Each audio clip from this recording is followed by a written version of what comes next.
Minimum monthly payment required. See store or Lowe's.com for details. Presented by Robinhood. He crosses, spins, pulls up. With Robinhood prediction markets, buy or sell your predictions all game long. No house odds, just you versus the market. Put your sports IQ to work. Trade every shot, block, steal, run, and moment that shifts the game. With Robinhood prediction markets, trade every play. So visit Robinhood.com/predict to start trading. Futures and cleared swaps trading involves significant risk and is not appropriate for everyone. Event contracts are offered by Robinhood Derivatives LLC, a registered futures commission merchant and swap firm.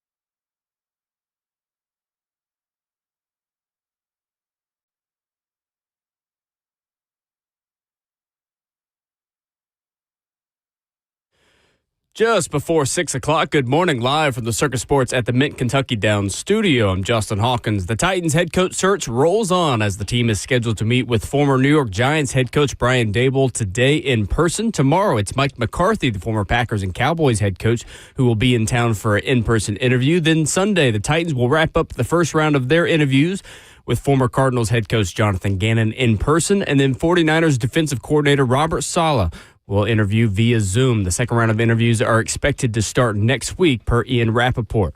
In other NFL news, 49ers head coach Kyle Shanahan ruled out linebacker Fred Warner ahead of their Saturday night divisional round playoff game against the Seattle Seahawks. Warner had his 21-day return-to-play window opened earlier this week, but will not be able to suit up. Also for the Texans, their number one wide receiver, Nico Collins, who suffered a concussion and then win over the Steelers Monday night, did not practice yesterday. He remains in concussion protocol, leaving his status in doubt for Sunday's game versus the Patriots in Foxborough. And to the ice, where the Nashville Predators head out west for a back-to-back starting tonight against the Colorado Avalanche in Denver with an 8 p.m. Central puck drop. And then they'll face off against the Golden Knights tomorrow night in Vegas with a 9 p.m. Central puck drop. For all your foundation repair and waterproofing needs, you got to go to USSTN.com. Breaking news at once on your home for the Titans and Vols. This is 104.5 The Zone.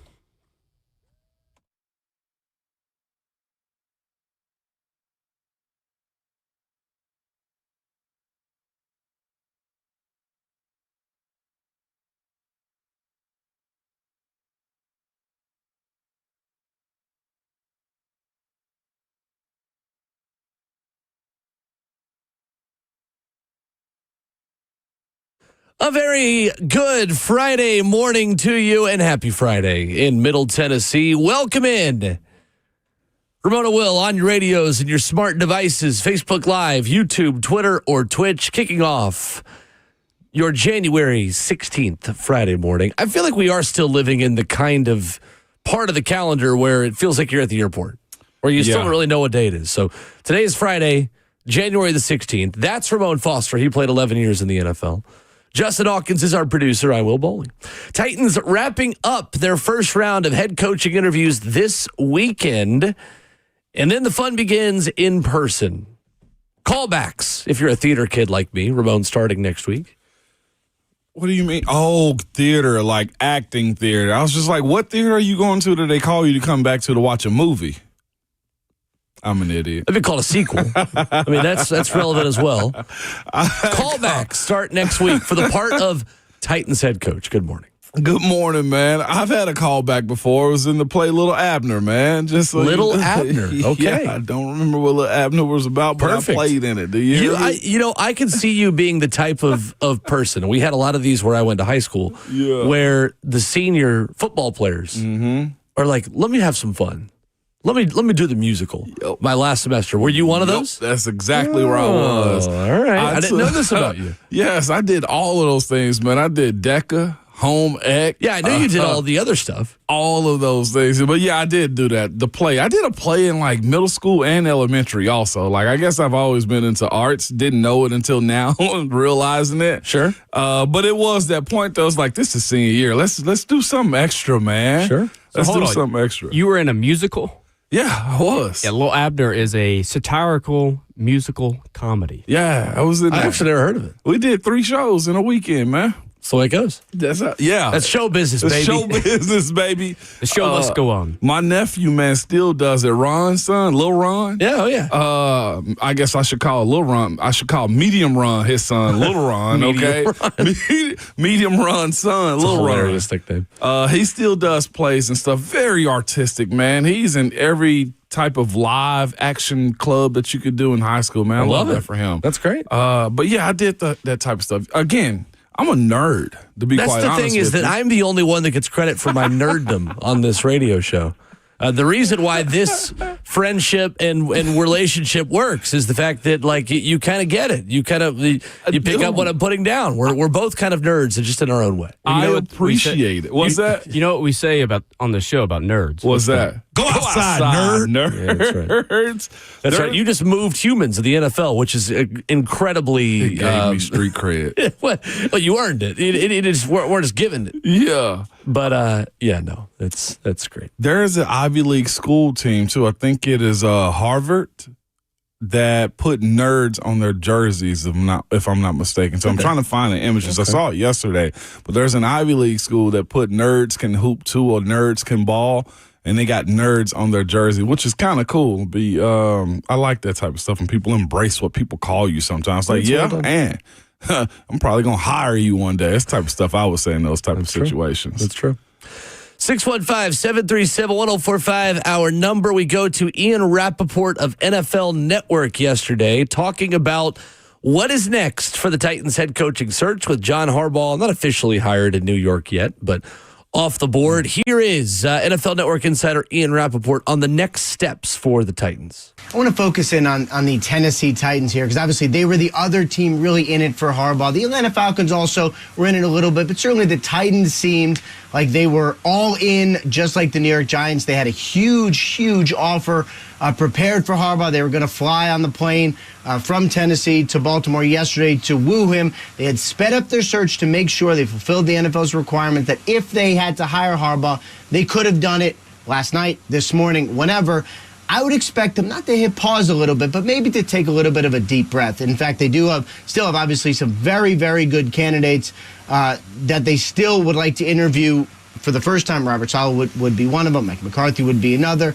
And then I would expect them to bring in a second round of interview early next week. Now, the Tennessee Titans obviously liked Harbaugh. That is why they were willing to go in for him. But based on my understanding, they're extremely comfortable with the remaining pool of talent. But like Judy said, I don't expect anyone panicking right now. It was really Harbaugh and then everyone do the process. It's Ian Rappaport yesterday speaking on NFL Network. Huge offer was prepared. That makes sense. Sped up the search, now taking a deep breath. How encouraged are you, Ramon, in the kind of candidate they can get based on the quote-unquote huge offer that they were willing to give to John Harbaugh? I think it's significant. It also, I wonder, do the next candidates that will submit offers that they're serious about, will they take advantage of that, though, too? Because here's the thing. Harbaugh is a different world that you're living in, Certainly. too. You can't ask if you don't have the same accomplishments for $19 million because you knew you had $20 million from John Harbaugh. That has to be a strategic part about it. But if there is a bidding war between, I hate to even say a coach at this point, I'll just say 3 of them: Stefanski, Saleh, McDaniel, or Nagy. Then you at least have the ability, and you've told people with what you were going to offer Harbaugh that you will strengthen it. I think it's this part too, publicly being aligned as a front office and as a business, man, because that's the other part that you're taking this job search serious. That whoever you are, whatever credentials you bring will be justly compensated. I like that about this process for them now. Sure. Yeah, we'll see. It's going to be interesting to see within this process Who comes back who already met with them in person as well? I'm more than interested in that because that's a lot of names we had the last couple, 8, 9 days? There have been multiple reports out there that Amy Adams-Strunk is going to join the interview process in person for the next round of interviews. So that the opening round being led by Mike Borgonzi, Chad Brinker, Dave Saggety, Reggie McKenzie, and Dave Ziegler, the kind of Fab Four, quote unquote, and Saggety as well. Then you add in ownership at the very end of this to say, let's have introductions, let's give the final approval process. It seems to me like that's the way this is going. It's a very logical process, and I'm curious on guys like Kevin Stefanski and Mike McDaniel, Ramon, who have already met with the rest of the Brain Trust in person, what that looks like with Amy, we think, coming in at the very end of the process. It may be questions for her, and each other, just sitting down and having a conversation. She is the owner, and I think there needs to be a line of communication with her and the people she employs, especially in the high-ranking jobs like coaches. I would even throw OCs in there, too. I think it would benefit her to also be very familiar with the locker room. And that's any ownership that's in this football business. Like, you got to be somewhat personal about it. Like, I don't need to know everything about you as far as your kids or your wife or what school they go to, but the idea that she becomes personal, I think, somewhat change that reputation or thought of what she is nationally. That has to be. It's crucial for her, I think so, moving forward. And talking to these potential head coaches should, at least alleviate some of the questions that they have by being very transparent and upfront with them. Now, the other interesting thing that we learned yesterday is that Diana Rossini says the Titans are set to wrap up their first round of interviews this weekend with Robert Saleh scheduled as the final candidate. That leaves 2 coaches unscheduled who the Titans had requested interviews with, Cliff Kingsbury and Chris Shula. So it sounds like despite the requests, Cliff Kingsbury and Chris Shula will not interview with the Titans as things presently stand. Maybe that could change. But considering the timelines, considering the fact that Shula has got to coach Saturday and is not scheduled for Sunday, he would have to be talking today, which it does not appear to be happening. So it does not look like Chris Shula or Cliff Kingsbury is going to talk with the team. Again, subject to change. It's kind of like the transfer portal that we're also wading through right now, Ramon. Things can change within the hour. They can. And I didn't think, to be quite honest with you, Cliff Kingsbury would be a serious contender for the job other than him sitting down and putting his face in front of ownership and whatnot. But again, whoever chooses to hire the staff, I'm sure Cliff Kingsbury will be available to him if he doesn't get one of those jobs. Shula, though, I do look at that situation and say, it would be nice to kind of get him in the building just to see if he wows you, if you're serious about him as a contender. And big up-and-comer. Yeah, big up-and-comer, man. So I'm next week to me is paramount. How quickly do they in these second rounds get to a hire too? I said, we spoke about it yesterday. If you're in a situation where you have your guy, does this deal get done by Tuesday? It might. Wednesday intro, Thursday media spin, and everything else involved in it. Mm-hmm. I do question, who will they settle on? Who's really winning this interview process? Matt Nagy's still the odds-on favorite, but the fact that they have cast such a wide net suggests that they are open to not just hiring the guy that Mike Borgonzi's worked with before. I would say it's important to look at Saleh being one of the last interviews, too. I think so, too. And my question is, Ramon, about Saleh, how detailed can he be when he is 24 hours removed from coaching a divisional round playoff game against the Seattle Seahawks? He is who he is at this point. He's got a lot of time in between game planning for this upcoming weekend to set down his templates and what he's going to have his spiel about. So, and he's gone through this process before and won over one team. So I don't think it's super problematic. He's probably just getting familiar with the team and trying to, cultivate the questions that he want to ask too. So I just was told, you need to look at the last person that was brought in because those could be the ones that could be very serious about. Interesting. Yeah. Okay. Yeah. Just one way of looking at it. It's like recruiting in high school. It is. Or transfer portal. We talk about it all the time. With Getting the last visit matters. It does. So I'm hoping for the sake of this fan base that he is good. And then you hear about another visit, in person by Tuesday. I feel like if he comes in town Tuesday, they'd have to lose to do that. They have to lose the way our picks went. If the 49ers lose to the Seattle Seahawks, he would be available to meet in person as of Monday. As of Monday. Yep. 19th. If you're still coaching through the Super Bowl, you got to either wait until you're not coaching anymore or you are in the bye week between the conference championship round and the Super Bowl. So there is still a world where this goes until the week of the Super Bowl. I was talking to somebody that works for the Giants, and they were just talking about how Stefanski's name has just kind of gone down in altitude right now and not really flying as high as it was, and especially since Harbaugh jumped in, too. We talked about that yesterday. Yeah. He, although still maybe the second best candidate in terms of resume, is not in the same ballpark as John Harbaugh, because John Harbaugh is just so far ahead of everyone else. So far. Still a pretty good candidate pool. It is. So the full interview list, then as it sits today, and again, pending anything else being scheduled, Mike McCoy, Vance Joseph, Lou Anarumo, Steve Spagnuolo, Matt Nagy, all on Zoom. Jason Garrett, Kevin Stefanski, Raheem Morris, who are all here in person. Jeff met with the team in person. Maybe I shouldn't assume they were necessarily here. I don't know anything about that, just in person. Jeff Hafley, Jesse Minter, Arthur Smith on Zoom. Mike McDaniel in person. There's like pictures of him at the Nashville airport, it looks like, on social media. Yeah. You never know what is AI or isn't AI. So there are pictures of him. We don't know if it's him. We got to really cover our butts a lot these days with these things. He had on a nice suit, though. I will say that one. And the luggage, Louis luggage. So it looked like him. That's what they did. Mike McDaniel, Brian Dable, Mike McCarthy set to meet with the team tomorrow. Jonathan Gannon this weekend in person, and then Robert Saleh would wrap things up. I'm just glad to see the NFL teams have these coaches fly commercial.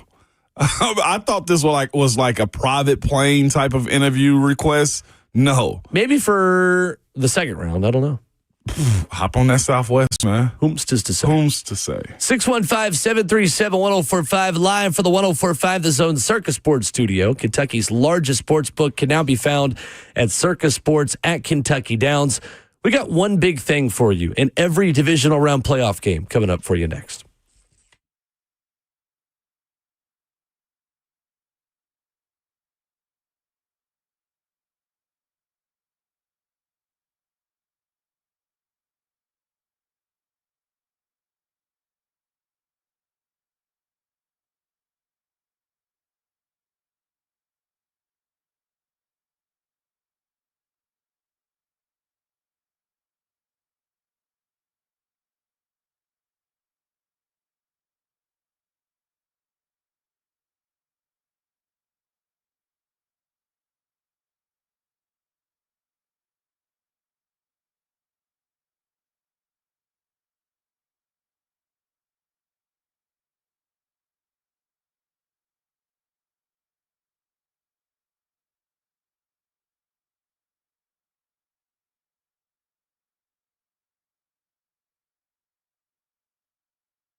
Ramona Will, the 104.5, The Zone, getting your Friday morning off and running here in beautiful, frigid Music City.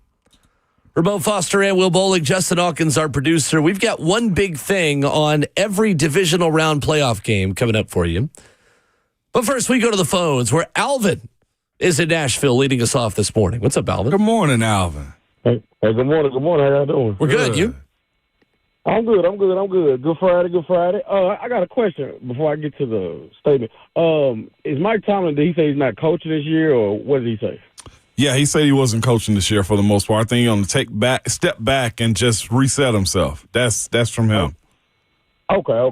Because I was going to say, I know they were saying something about draft picks, and I know, we can't do that this year. I was wondering if we could do that next year. But my question is, what about a coach like Brian Flores? And the reason why I say this is because if we're going to bring somebody in here, we got to have a leader of men. Not just a leader of men. We got to have somebody that, we got a dog in the locker room. We got Jeffrey Simmons. We got somebody, you can't just be coming in here, letting ran over. Happen.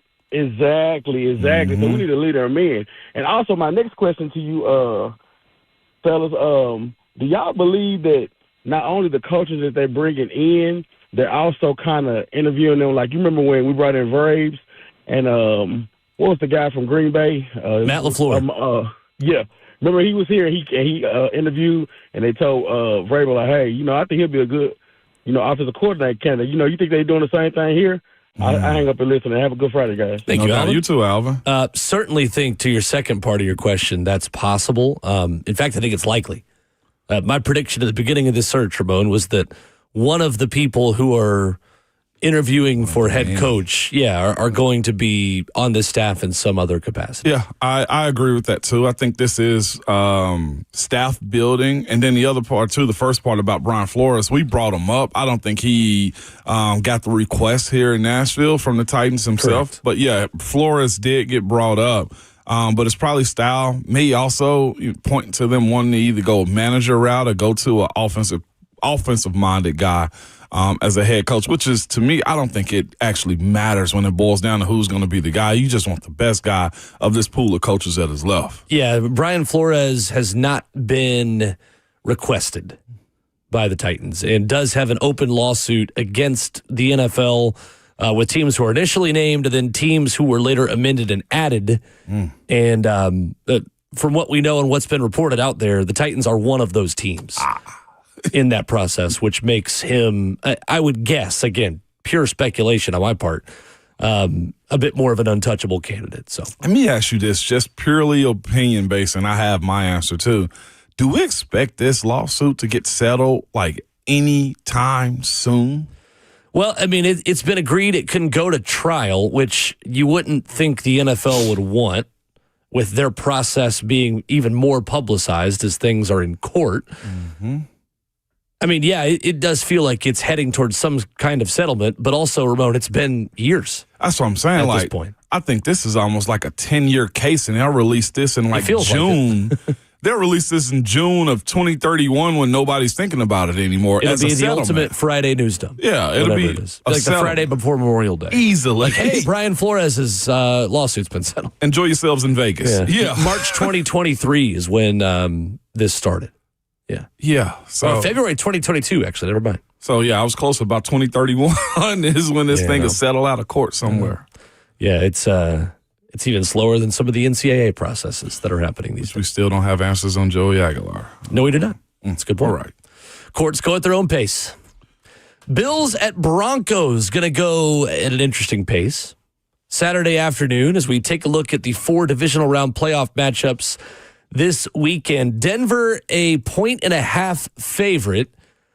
Saturday at 3:30, Ramon, what's your biggest question you want answered in this football game? I actually have this question for it's similar to a lot of other people in this in these playoffs, since this is so new to us. You got new faces, new teams, new coaches in these scenarios, and this isn't your Tom Brady, your Patrick Mahomes, where you know what's going to happen. Like, I don't know what Brock Purdy's going to be, but let's start off in this first game.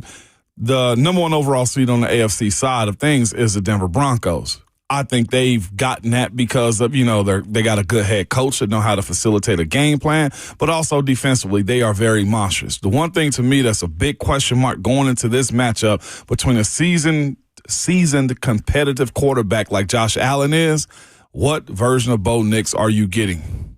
How reckless will he be with the football? I've seen him be good with it, be very prompt in how he's getting the ball out of his hand. But then when he's under duress, which I feel like he could be in a game this weekend, he throws the ball just in the air. And he's been lucky with it falling to the ground. But here's the thing, playoff ball is way different and how he's allowed to be reckless with this football in his hand. Now, if he does have one or two moments, what does Sean Payton do to kind of reel him back in or to pivot his offense? Those are the questions I got, starting with Bo Nix.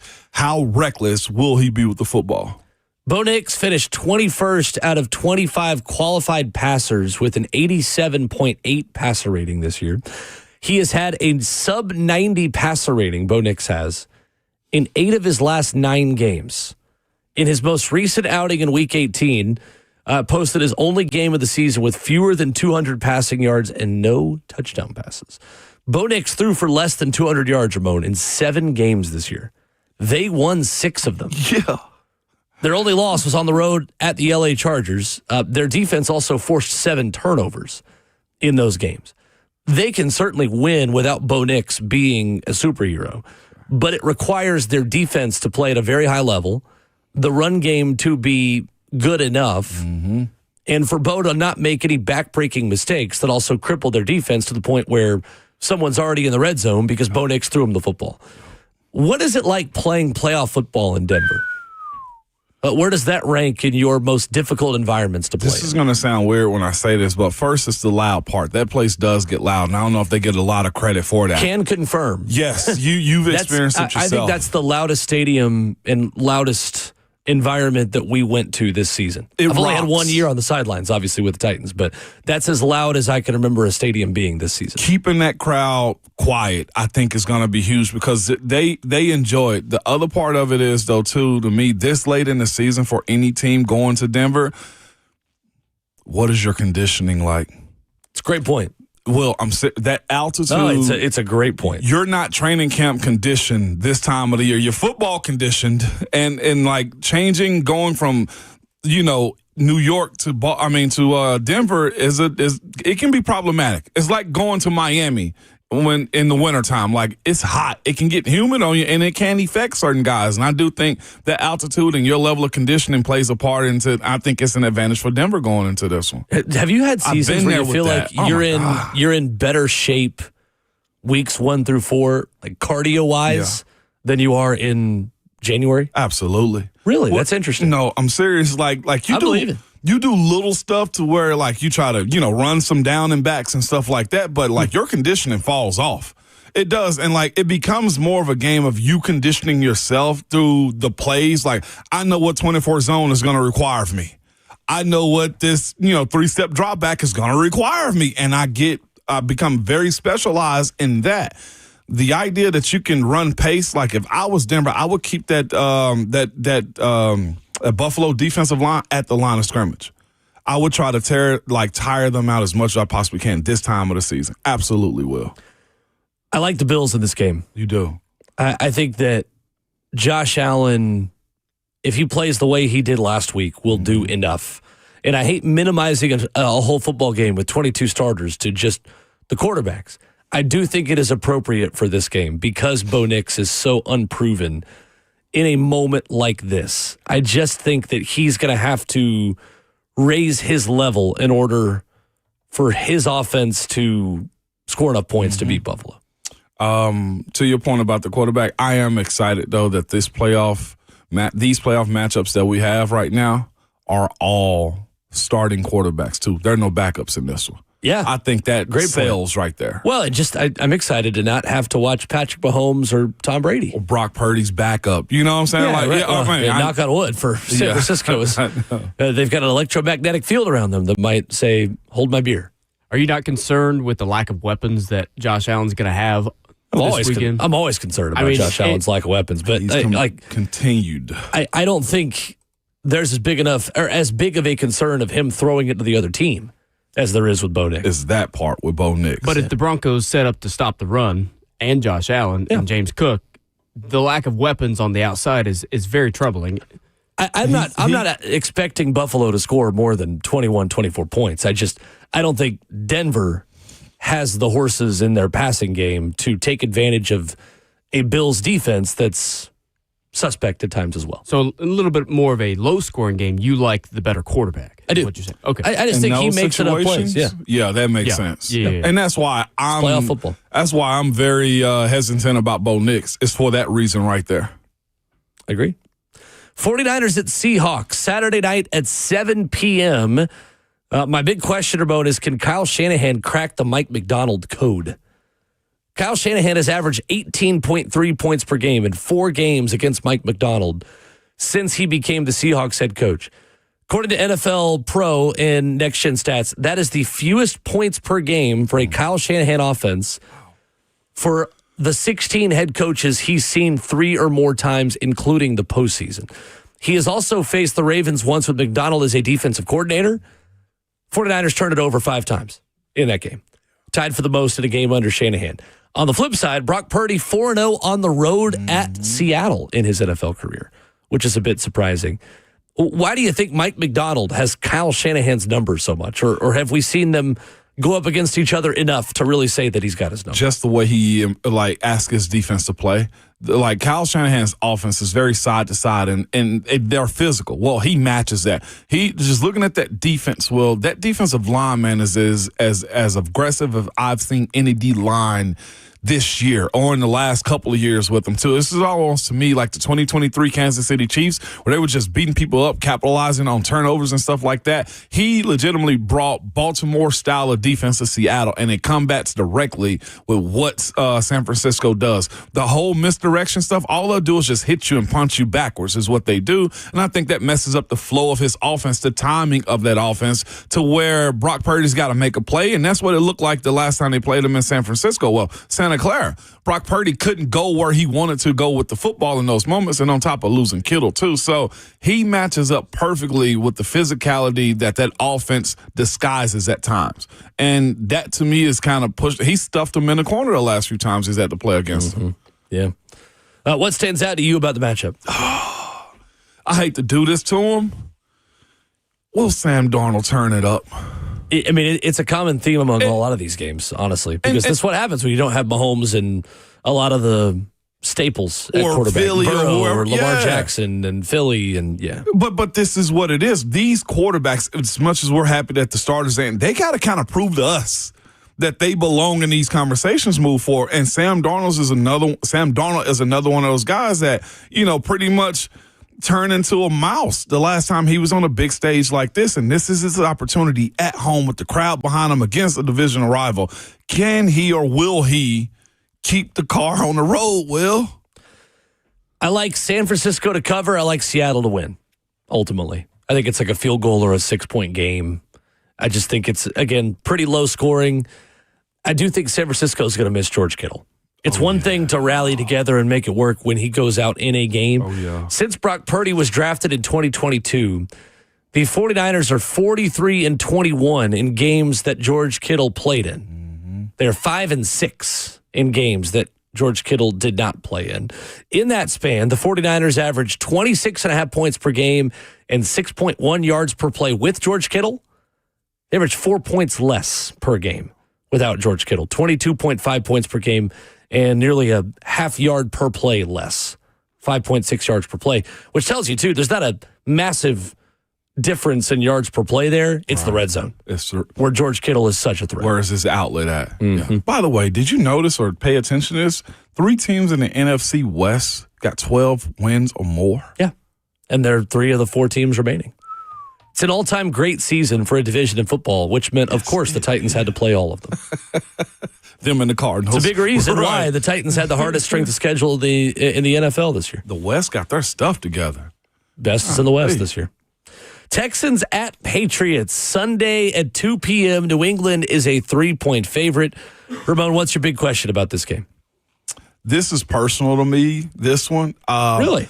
It is. Anytime I've ever played in New England, a night game, specifically that, or a big game, I've played in AFC championships there. Kind of double personal for you because going to New England in the playoffs coupled with the last team to ever play the Mike Tomlin Steelers. Bro, yes. Will, listen to me, man. Like, watch this on both sides. I can. Oh, this is beautiful. Okay. Who's the ref? That's who you're going to be cheering for. That right there is the best part of it.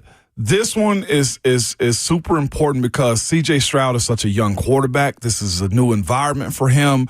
This is a big-time matchup with a region of American football that understands these moments, and a coach in Mike Vrabel and his team and organization, they'll know how to deal with this. The biggest question I have going into this game, what will be the communication issues? And I'm so serious. I know you are. The headsets going out. The lack of communication from the sideline to C.J. Stroud. How can he adjust? How will they call plays? New England, I'm not blaming them. You're not saying it's a conspiracy. Take off the tinfoil hats, put them to the side. Will there be communication issues? And I've seen throughout this season C.J. Stroud have issues with looking towards the sideline and not communicating or being confused on plays. And I think any quarterback going into that situation have that. And those are the things I worry about in a game like this for that franchise. I think the really key matchup is the interior of the New England offensive line against the interior of the Houston Texans defensive line. With as much as Drake May likes to step up and run out of the center of the pocket, how aggressive are the rush lanes and how quick can you try to be around the edge if you're those edge rushers for Houston, understanding that Drake May has the kind of skill set that can neutralize what you do best. Yeah. Houston is so good around the edges and forcing quarterbacks to step up into rushes or just try to escape out of the back of the pocket. And there's Daniil Hunter. There's Will Anderson Jr. True. There's Danico Autry. There's Derek Barnett. There's a number of guys. Drake May is one of the best scramblers off script in football. The Texans are the worst in the league at allowing QB scrambles, according to Next Gen Stats. That is a red flag for Houston for me. It's why I like New England. Only 4 starting quarterbacks under the age of 25 have beaten the number 1 total defense in a playoff game, Ramon, in the last 40 seasons. Drake May is looking to join that list that actually includes C.J. Stroud. All right. In addition to Jalen Hurts, Tom Brady, and Tim Tebow. One of these is not like the other. Very interesting game. I think New England and Drake May's athleticism, being sneaky, athletic, scrappy, gym rat, first in, last out, coach's son, all the white quarterback cliches when they can run. We'll just get all of them out of the way. Bingo. I think that's the difference of the game. I think it can neutralize a little bit of what Houston does well defensively. Yeah, no doubt about it. Rams at Bears, Sunday at 5:30, Ramon. Rams 3.5-point favorite. I just want to throw it out to New England. Big game for Will Campbell. How will he handle that rush? Huge game for him, yeah. Especially with the short arms for football take. Rams, Chicago. Will Chicago be comeback boys again? I don't think they can play around with starting slow in the first half. That Rams defense is forever attacking each and every play, each and every series, and I don't know if they'll be given that grace, Will, when it comes down to how they choose to come back in games. Caleb Williams either need to start fast, him and his head coach, or they plan on losing this game against such a Super Bowl winning coach and a veteran quarterback. They can't play around with this one. Yeah, my question is Matthew Stafford okay? That's true. I'm not positive that he is. Haven't we been asking this question for like the last 3 years with him? I have not. Okay. Because this is just him all of a sudden playing a lot worse down the stretch than he had over the course of the entire season. Really starting with that Monday night game in Atlanta. Yeah. When he had the 3 interceptions.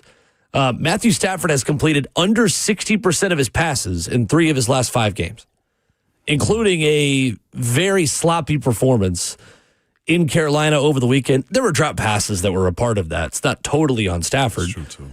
Sunday was the first time this season the Bears didn't force a turnover and won a game this year. How about that? 3rd time all season they did not force a turnover. L.A. is really good at taking care of the football. 5th in the league, plus 10 turnover differential.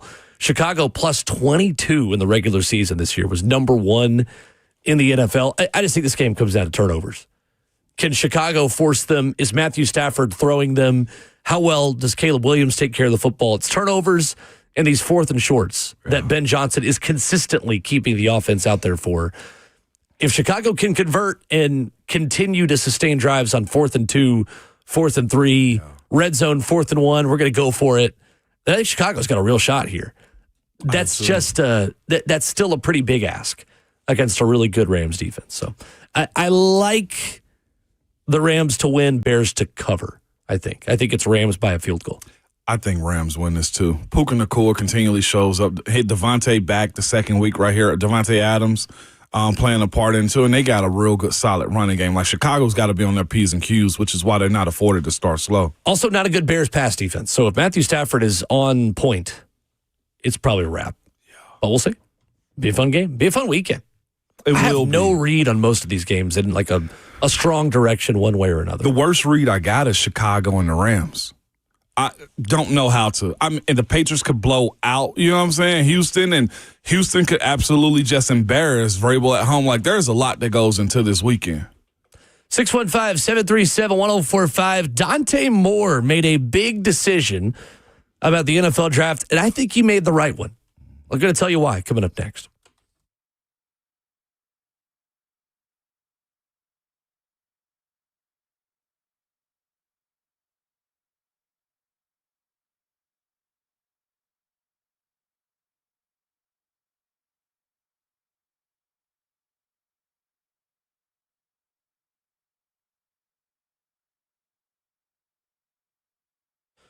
Hey, it's Will Bowling from my friends at Lee Company. How's your home's heating performing? Hey, you may have found out this week as temperatures overnight have gone into the 20s, maybe even the high teens. Maybe it's struggling to keep up. Well, if so, Lee Company has your back. Available 24/7, Lee Company's award-winning HVAC team will get the job done right. From repairs to tune-ups to full system evaluations and replacements, Lee Company is here to keep you cozy and comfortable against winter's chill. Contact Lee Company online at leecompany.com.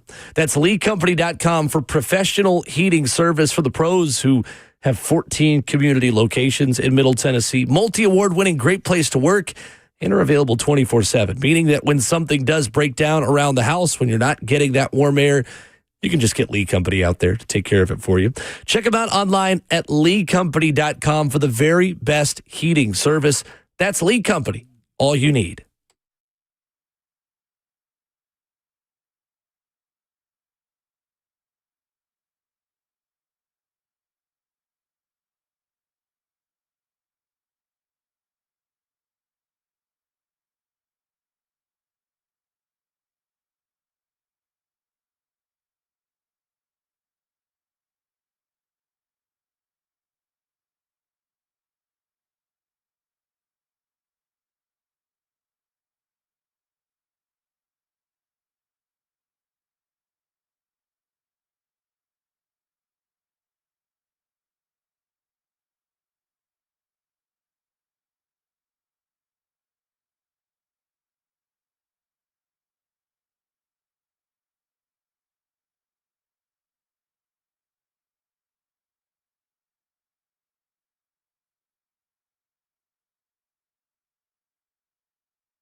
Friday morning on our Morning Will continues. Wrapping up hour one.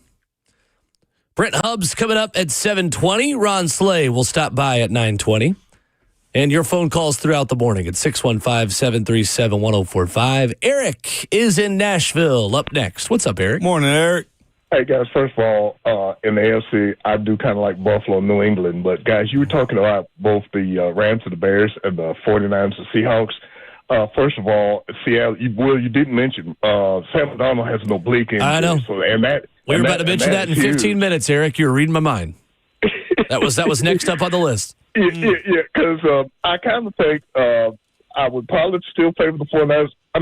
The Seahawks because of the fact San Francisco has so many injuries and that Fred Warner, he's practicing, but they don't expect him to play. And then the other game, you probably know this. I'd heard that Matthew Stafford does have a finger injury. I don't know how serious it is. If it's on his throwing hand but I guess trying to throw the ball in the wind and the cold, that could be a factor. I would love to see the Bears win because I'm just kind of pulling for them, but I think that's going to be kind of a low-scoring game, but we'll see what happens. But, I just was kind of mentioning this. Sorry, didn't mean to. No, you're good. Still is thunder, Eric. We ain't got no problem with that. All good. Guys, y'all have a great weekend. I was supposed to be the best weekend football, but we'll see. It's going to be tough for it to top last weekend after what happened last weekend. Guys, y'all take care of us. You too, Eric. So. Stay warm, man. Appreciate the call. Absolutely. Yeah, Sam Darnold with an oblique injury, and he said yesterday, I've never had an oblique injury before. Yeah. I mean, I'd be crashing out if I was a Seahawks fan. I would too. That would send me into orbit. This is where also they can put a nerve blocker, inject them directly into the spot on a day like this, though, too. I hate to push this narrative, but this is where Toradol comes into play. No, that's fair, especially in a playoff game. I mean, it may be the kind of thing you'd sit him for in the regular season, but listen. Yeah, it's not great. That good old tee shot, give him about 4 hours of pain-free play, Will. Did you ever have an oblique injury? No, I had a rib injury underneath where it was very problematic for me. Not oblique though, but that rib injury that I had, and it was on a bye week too. I couldn't even enjoy the bye week. We were coming back from London on top of that, so I had to sleep with it. It hurts. Just simply put, there's nothing worse. It hurts than an injury that you know is not going to get better, that you just have to get through, and the maintenance that goes into that, and the sitting on the training table, and the amount of extra time that you've got to be at the facility, and all of these things. I imagine that for most players, Ramon, that they're dealing with that at this point. But oblique for a quarterback, big red flag. Big red flag for Sam Darnold. I'm trying to figure out when. They had a bye. It was yesterday. Happened in practice. What are you doing at practice leading up to a playoff game on Thursday that's got you hurting your oblique? Probably playing around with hitting the football off the goalpost stuff, accuracy stuff. If that's the case, that's insane. Overthrowing himself and not warming up. Like, Sam, you're not a young grasshopper anymore, man. You got to get warm. Hit the hot tub and put some Tiger Balm on and get stretched out, Sammy boy. If that's the case, that's like getting hurt when you're celebrating. Yes. Jumping up and down and you tear your ACL. Absolutely, that's what that is, man. Oregon quarterback Dante Moore decided this week that he is returning to school. A ton of headlines we haven't had a chance to get to this week with John Harbaugh gate and sweepstakes happening in real time. Wow, goose chase. So he will have a really good chance to be a top quarterback pick in 2027. He is giving up a guaranteed chance, Ramon, to maybe be a top 10 pick. I mean, definitely a first-round pick. I think he made the right decision because these were his games against good defenses, Ramon. Against Indiana, the first time around, 21-34, 186, touchdown, 2 picks. At Iowa, 13 of 21, 112 yards, no touchdowns, 1 pick. Texas Tech, 26-33, 234, no touchdowns, 1 pick.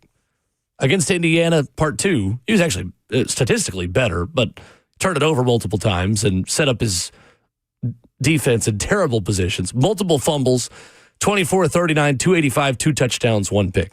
Dante Moore has only started 20 games as a college quarterback, and he didn't play great against good defenses last year, and he was probably going to go to the Jets.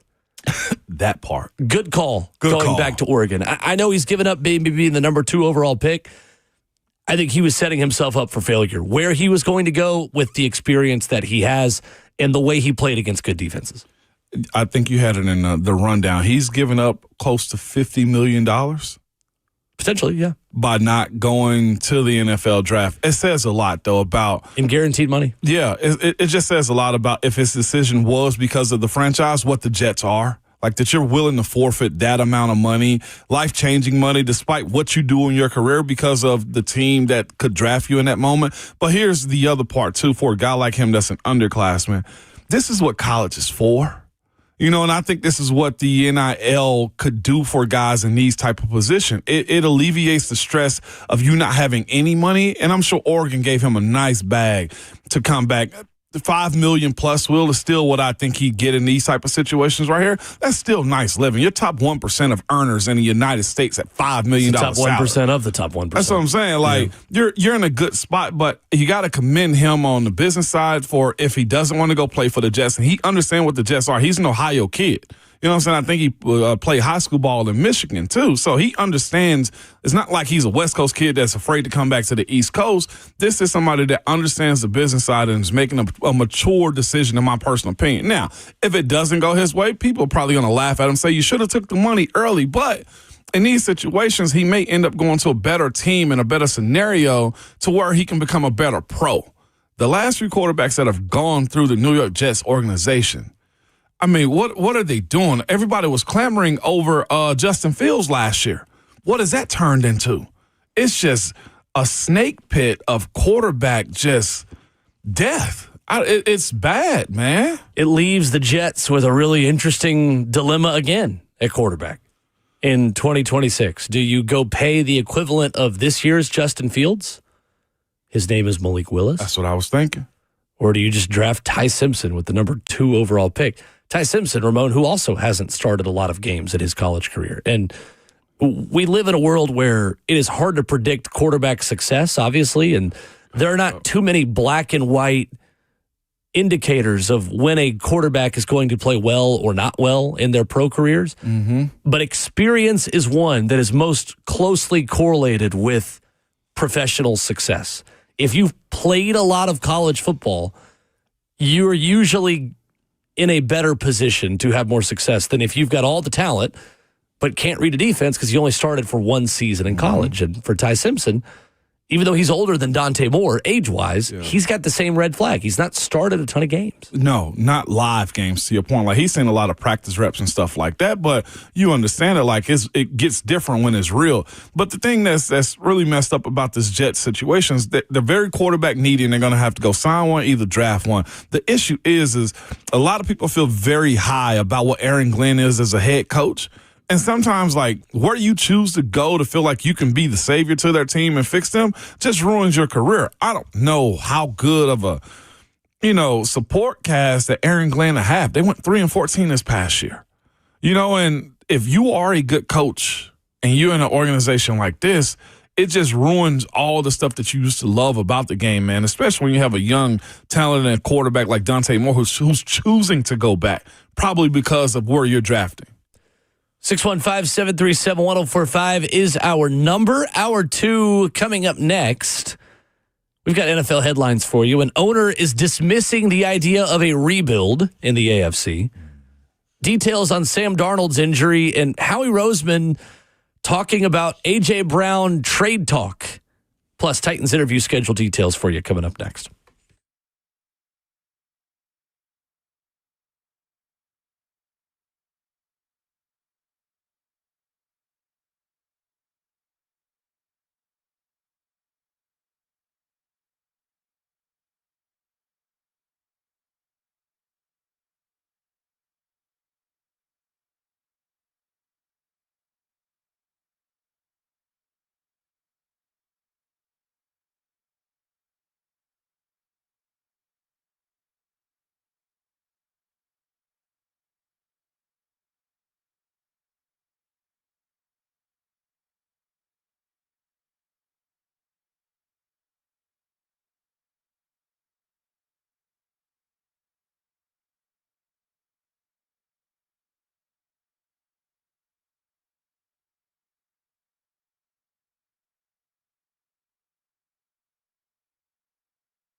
7 o'clock, good morning, live from the Circus Sports at the Mint Kentucky Downs studio. I'm Justin Hawkins. The Titans head coaching search rolls on as the team is scheduled to meet with former New York Giants head coach Brian Daboll today in person. Tomorrow, it's Mike McCarthy, the former Packers and Cowboys head coach, who will be in town for an in-person interview. And then on Sunday, the Titans will wrap up their first round of interviews with former Cardinals head coach Jonathan Gannon in person, and then meet with 49ers defensive coordinator Robert Saleh via Zoom. Second round of interviews are expected to start next week per Ian Rappaport and Diana Rossini.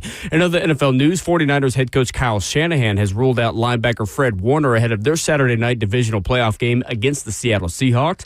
Warner had his 21-day return-to-play window opened earlier this week, but will not be able to suit up. Also, for the Texans, their number one wide receiver in Nico Collins, who suffered a concussion in their wild card Monday night win over the Pittsburgh Steelers, did not practice yesterday, and he remains in concussion protocol, which leaves his status in doubt for Sunday's game versus the Patriots in Foxborough. And to the ice with the Nashville Predators, they head out west for a back-to-back starting tonight against the Colorado Avalanche in Denver with an 8 p.m. Central puck drop, and then they'll face off against the Golden Knights tomorrow night in Vegas for a 9 p.m. puck drop. For all your foundation repair and waterproofing needs, you got to go to USSTN.com. Breaking news at once on your home for the Titans and Vols. This is 104.5 The Zone.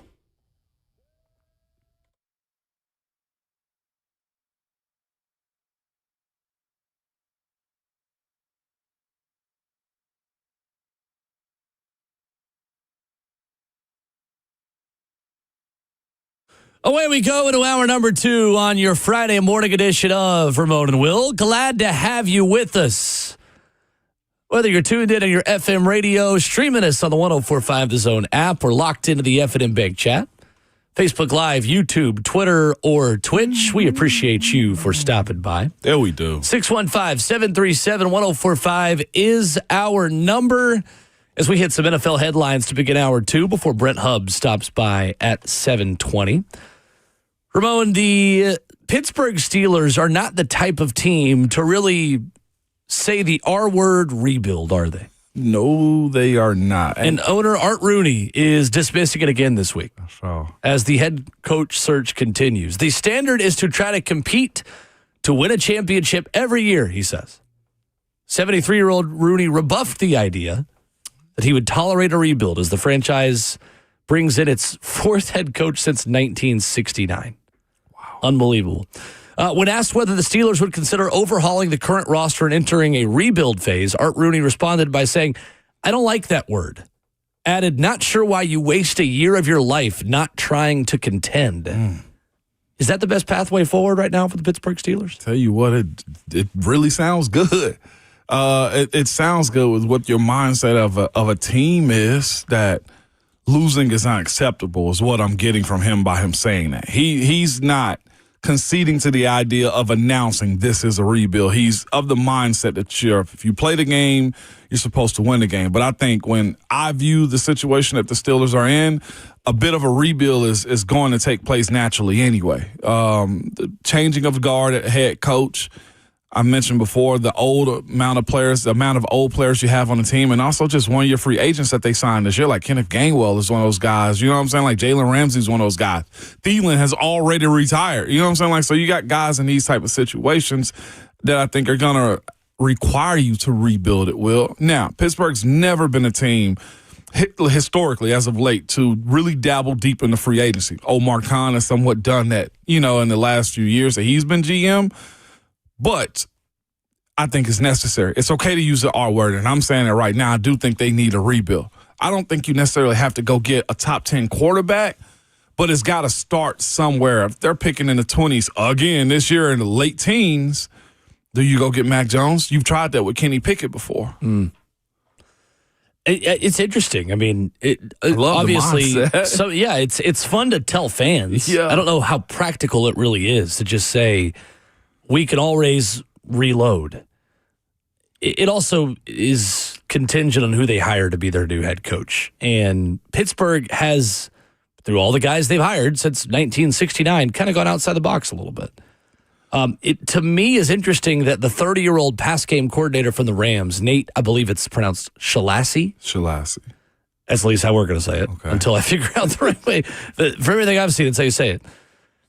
Interested that he is one of the ones who could interview there. I'm curious if he was the hire.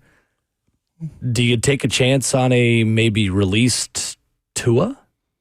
No, it's that Malik Willis. Is Tua conditioned for AFC North football? Probably not. You want to hear something that's more comical? I had somebody ask me and was serious about the question.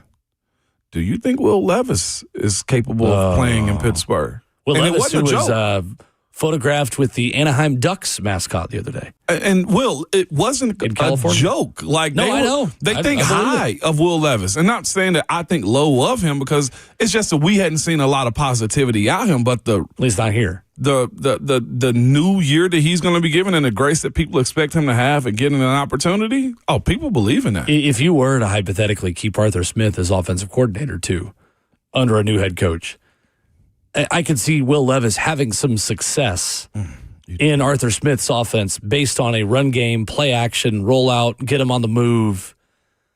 Because that's the offense that he was drafted to play here for Mike Vrabel originally. That's true. He was supposed to be a new and improved Ryan Tannehill in the way that he was cast. And I mean, through the draft process, that was one of the comps for Levis, was a Ryan Tannehill type of athletic quarterback. Yeah, I mean, I'm interested to see how his shoulder totally rehabs, what he looks like in OTAs and minicamp, and whether or not there is a market for him in the trade market. In one way, the Titans were hurt by the fact that Dante Moore is going back to college, but that also might mean there's another QB-needy team willing to trade for Will Levis this offseason. Yeah, I don't know. It could. It's a conversation I think is most definitely going to happen. I think Will Levis starts in 2026 somewhere this year. I mean, that's a good question. I don't know. He's viewed differently outside of 615 area code. Sure, but I'm not saying that that's right or wrong. Sure. He just he has a different perception outside of this city. I mean, if you were asking the question, does he start a game in 2026? Yeah, I wouldn't be shocked at all. But I don't think he's going into next season as a starting quarterback. Barring some kind of weird injury that happens in training camp. Yeah, no doubt about it. Him and Malik being in the same free agency essentially is kind of crazy, man. Levis is under contract, so he's not a free agent. Correct. But yeah, Art Rooney mentioning that though, I love the mindset, but I think in reality, it's okay to say it's a rebuild. Yeah. And like I said, that's always been his take coming into the season. He didn't say much to us in at the beginning of the season. Gentlemen, our goal is a championship. It's pretty much how his speeches went to us when the 53-man roster was settled at that point. Seattle Seahawks Pro Bowl quarterback Sam Darnold expects to play tomorrow in the divisional round game against San Francisco, but he picked up an oblique injury that he says, quote, was feeling a little something, he says. It is oblique on his left side during routes on air. Left practice as a precautionary measure, said just didn't want to push it. That was it. Just came inside, got some rehab, and I feel like I'll be ready to go for Saturday. He was listed as a limited participant, considering he did start practice but didn't finish it. Says closer to 0% on the chances of him not playing tomorrow for the Seattle Seahawks. Yellow flag, red flag, no flag for you? How concerned would you be if you're a Seahawks fan? Yellow flag, just because he's going to get hit. More of a yellow flag simply because in these type of matchups, he has a built-in excuse if he plays bad. You know, like this aids the idea to him playing in these big-time games because he's got an oblique injury. That's a great point. So he's got to show and prove. Like, I joked about him taking the Toradol shot or the pills, I think is what they give out these days, if we can talk about that publicly. He's got to do whatever he can, Will, to block that out of his mind. But the issue that he has is if it is on his left side, that is also his twist and turn side, too, where he lands and finishes his passes. If you start to watch him in his game on Saturday, tomorrow, he'll be in a position where I'm interested to see if he let the football sail a little bit more because he can't go all the way around in his rotation because it's pinching on that side. Good thing was he said he felt it and he shut it down. The biggest issue he's going to have is his teams, if they end up hitting him and then he got to hit the ground. Robert Saleh, I think, is going to be very spiteful in having this type of information. That's fair. Howie Roseman says A.J. Brown is a great player. This just in. Okay, anyway, other headlines. I'm just kidding. He says, it is hard to find great players in the NFL, and A.J. is a great player. during his end-of-season news conference with Coach Nick Sirianni. He says, I think from my perspective, that's what we're going out and looking for when we go out here in free agency, just trying to find great players who love football, and he's that guy. A lot of speculation, a lot of cryptic social media posts. Howie Roseman goes on to say, I think that when you're trying to be a great team, it's hard to trade great players, and A.J. Brown is a great player. He wears a C for a reason, meaning captain. He's an important part of this team and this organization. He cares about winning. He cares about his teammates. And I think when you're on a team like ours that is looking forward to an opportunity to compete for a championship, you just don't get rid of guys like that. You also don't get rid of guys that have the void years and the cap hits that A.J. Brown has for years to come, Ramon. And this is the side effect of Philadelphia's cap gymnastics. Yeah. And tacking void years on the end of contracts and spacing out a salary cap hit over a 5-year window, which you have the ability to do in the National Football League. You better be comfortable with those players sticking around even if they have a down year, because you are giving them a lot of security to, with how spread out their cap hits are, continue wearing that uniform. Yeah, absolutely. The thing that I think hurts AJ is he always gets caught on national television with these bad looks, or he and Nick Sirianni blowing up in each other's face. And there's only so much I think a coach or a locker room can handle with that type of stuff. Like Howie Roseman saying what he's saying as far as, he's a great player. Yeah, that's true. But great players can also drag you down if it's not going their way. And the issue that Howie Roseman has is it's not him that's interacting with AJ play to play on the field like this. It's a matter of the way Nick Sirianni and the rest of his teammates feel too, because AJ ain't necessarily a distraction, but you notice him on times that you're not supposed to. If the team is doing good, or there's a situation in which somebody else got a completion or you had to punt the football, AJ's blowing up. Like, I get the competitive side that you want, and I absolutely love these things, but it can't be an every week thing for you. And this past year in 2025, I felt like from the beginning of the season, we were asking, what are the Philadelphia Eagles? What issues do they have in-house? There was a little bit of it that came out last year. And then again, now here's Howie Roseman speaking about AJ immediately after the season, when it comes down to what he is as a player and what he means to that team. This shouldn't be the case. It should be AJ Brown with another 1,000 yards under his belt. Mm-hmm. These are non-football issues that Howie Roseman is speaking about, and that can blow up a team. Man, I've seen this. AJ Brown's cap hits over the next 5 years: $23.3 million this year. $22 million in 2027. It'd be $27 million a dead cap if you got rid of him. 2028, $15 million a dead cap. 2029, $5 million. But his cap, he has a $53 million cap hit in 2030 when his contract is up and he is a free agent at 33 years of age. Yeah. That's the way you live. It is. And when you put on void years at the end of a contract to spread out a cap hit over a long period of time.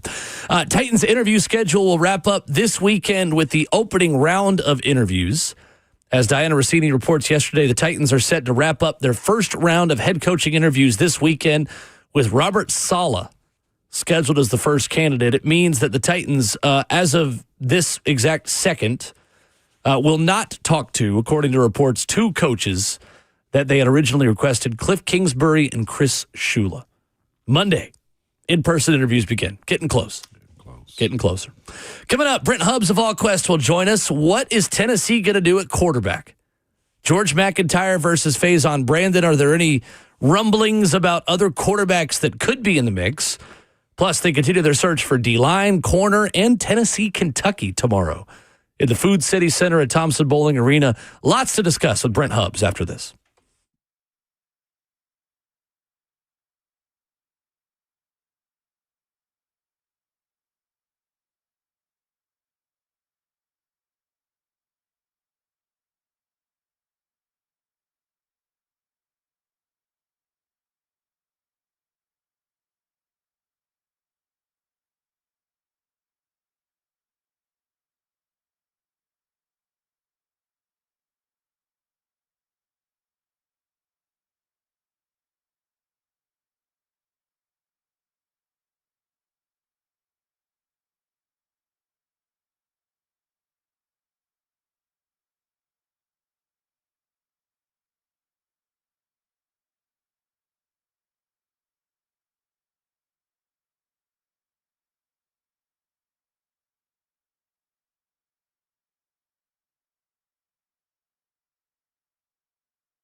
Ramona Will continues on this Friday morning. He's Ramon Foster. I'm Will Bowling. Please.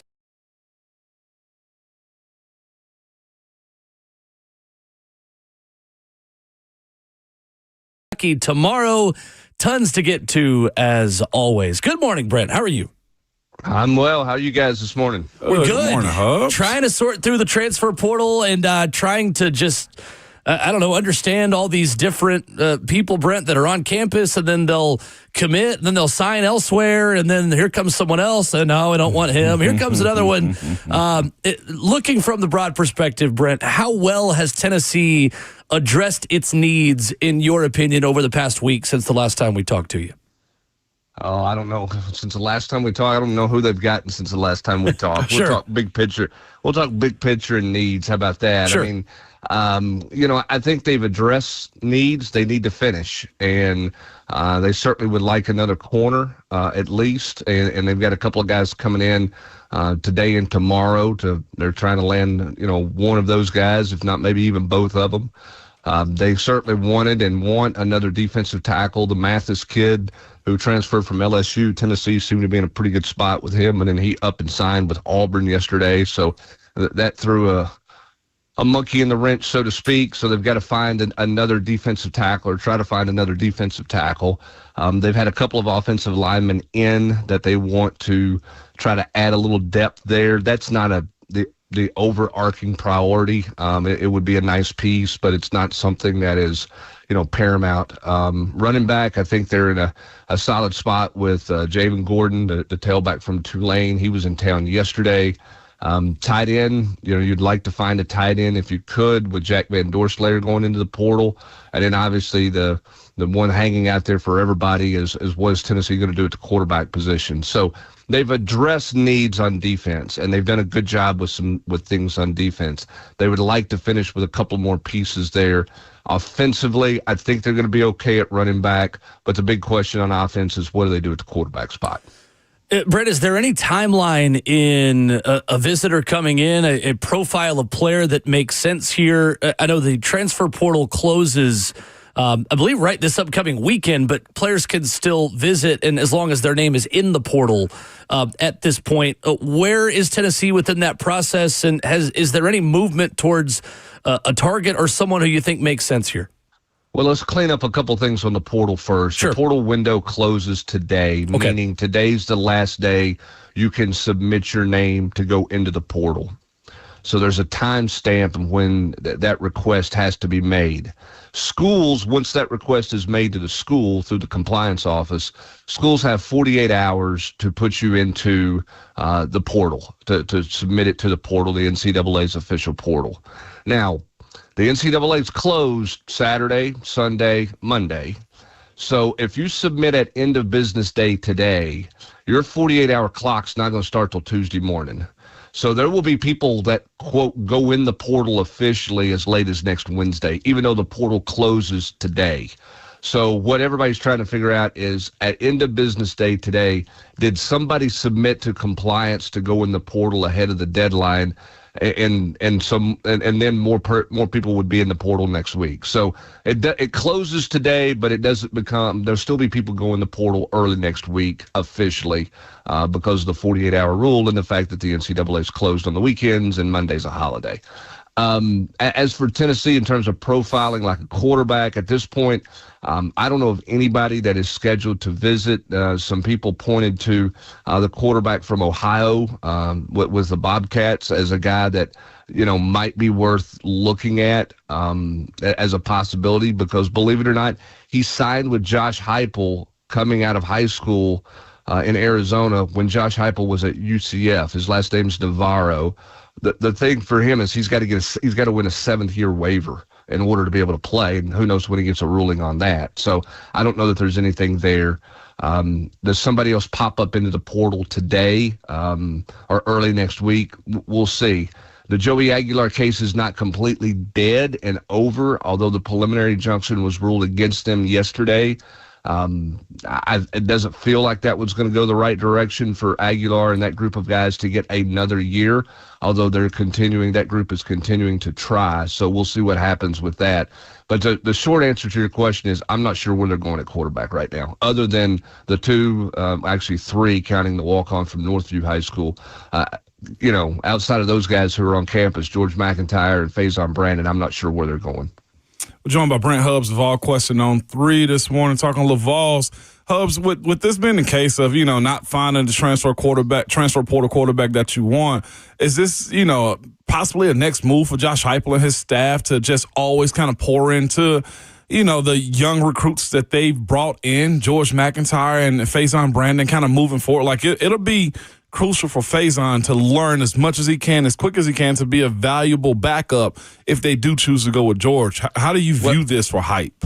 Well, I think if you don't get anybody, at this point, I think if you bring somebody in, it's probably it may very likely be a depth piece guy or somebody who could come in and compete, but it's not going to be a guy that everybody looks at and goes, okay, he's the starter. Whereas if they had signed Sam Levitt, everybody would have said, okay, he's the starter, right? Because of the amount of money it was going to cost you to get him and those types of things. If you're bringing in somebody now, even though they may have more experience, but it's at a smaller level, that type of thing, then it's an open competition. Remember this about Trinidad Chambliss, who went to Ole Miss from Ferris State. Ole Miss never had intentions of playing him. He was a depth piece. Yeah. He was never going to play. He played because the guy in front of him got hurt, and then he obviously ran with it. But he was never going to be their starter. And if they say anything otherwise, then it's revisionist history, because he was never planned to be the starter. They didn't take him out of the portal going, okay, that's our future guy at quarterback. It turned out to be a great find, but that was not the plan for him. So I think if you're taking somebody from that level, Ramon, you're bringing them in as some depth. Maybe it's an open competition, when you see who competes out and go from there, but they're not a locked-in starter. If you're George McIntyre, if you're Faison Brandon, man, there's never been a greater time to go. You got to go right now. And we've seen George McIntyre. He was in Florida, over this past week with a bunch of Tennessee guys, throwing the ball down there, working out with some guys. He has got to go. And this is his, I won't say it's his one shot or his only shot, but he will never have a better shot than he's got right now. And, Faison coming in as a young guy, but he's going to have a shot right out of the gate here because of where Tennessee's at. So to answer your question, yeah, you're going to pour into those guys because you're probably thinking right now, my starting quarterback's one of those two guys, unless something crazy happens here the next 3 or 4 days. No doubt. I was with this portal stuff, too. It's kind of just the way the business roll a little bit, too, man. And I ask you this question. It's probably not a real answer to it. But when guys go to immediate rival schools, you got Lance Hurd at Kentucky, or you got a guy like William Satterwhite, of all people, just trolling the Vols as he's on his way out. What do you make of just the way this goes these days? Is it the business? And specifically Satterwhite. I was shocked that he was trolling Lane Kiffin stuff and Heupel into a locker like that. I'm not sure if you saw it. Yeah, I saw it. And again, I think everybody handles things, different ways. I think some of the older guys who have played and have experience, I think those guys are probably a little bit more of a business-like approach, just kind of go from one to the other. I think if it's somebody who's not played or somebody who's frustrated, clearly William Satterwhite was probably, somebody helped him or come up with that idea, I would say, to troll. That would not shock any of us, right? But I think secondly, that's clearly a guy who's frustrated leaving here. Didn't feel like he had the opportunities. Didn't get the chance. They brought in a center over top of him, et cetera, et cetera. So everybody handles that part differently. And, that's just the world that we live in. And you just kind of ignore it. I think the bigger concern that you have right now with everything, if you're a coach in the transfer portal, is the late movement that there's some people trying to make. There's a lot of rumors that, LSU at the final hour here is really trying to raid Ole Miss's roster. I don't know how true any of that is, but I do know this. There are a lot of agents who make phone calls in the last 48 hours before the portal window closes with an out-of-the-blue issue or an out-of-the-blue want to renegotiate type deal. There's some agents around the country who got their client a new deal in December, or right as the portal window's open, and now they're wanting to renegotiate 10 days later, 12 days later. Nothing's changed. Other than the market may have changed. They think they might be able to get their client something bit more because some schools called them and asked them, hey, would your client, can you get out of that deal? Would you be interested in coming to us? I mean, that's the part that's maddening right now, is that, okay, you think you have these guys done and everything's good, and then all of a sudden you get a late week call that says, hey, we have a problem, or we want to add this to our deal, or we need to change this. If we don't, we're going to leave. That's the stuff that's going on that's crazy right now in terms of the last 48 hours. As much as you would like to add pieces, there's a lot of schools right now around the country that are spending the last 48 hours butt cheeks tight trying to hold on to what they've gotten done and make sure nobody jumps in right at the last hour on them. Brent Hubs of All Quest on 3, our guest this morning on Ramon and Will. Brent, over the offseason, it really felt like George McIntyre made a strong impression on this coaching staff, and in the spring game, albeit whatever that means, and through fall practice, the conversation with you and Austin was always, hey, don't count out George, right? I know it's hard to continue really focusing so much on your third quarterback during the season when you're so opponent-focused, Brent, but what kind of impression do you think George made over the course of that first fall? And what do you think this staff likes about him as maybe the odds-on favorite today, very far from week one, to be the starting quarterback this fall? Well, I think they like his mental side of it. I think they like his recall, his understanding, quick decision-making, solid decision-making. Certainly not perfect, but I think they like those things. Listen, I mean, he has to continue to get bigger and stronger. We know that. That's become the narrative about George McIntyre the last 2+ months. Was the fall tough for George? I'm sure it was. I mean, he was not getting second-team reps on a regular basis. He did not put on kind of the size that you would hoped and wanted in terms of just growing. That doesn't mean he can't play. It just means it was a missed opportunity over the course of the last 6 or 7 months to physically be in a better spot than he is right now, size-wise. Again, you can play a 200-pound quarterback. You can play a 195-pound quarterback. You better keep that guy upright, and you better hope he can take a hit. You better hope he knows how to avoid a hit, because there's durability concerns. It's not that he can't physically play the position. It's a durability part with that size, and that's why everybody would like to see him put on more weight. But from an execution knowledge of the offense, I think they really liked what he got done leading up to fall camp and through fall camp. Did he get as much done through the season as the third-team guy, just taking mental reps and not getting as many physical reps? Probably not. But we're getting ready to find out, because it's, he's getting ready to get his opportunity, and he's got to go run with it. Again, unless something crazy happens in the portal, he's going to go into spring practice and go into the off season here as the guy who makes the most sense, because he knows the offense. He's been in it for a year, and then he's getting ready to take on a challenger and Faison Brandon, who's got to be sitting there saying, look, I'd go win this job. Mm-hmm. I mean, he didn't, George McIntyre played in a couple of games last year. Yeah, he's been here, but I can catch up. I'd go win it.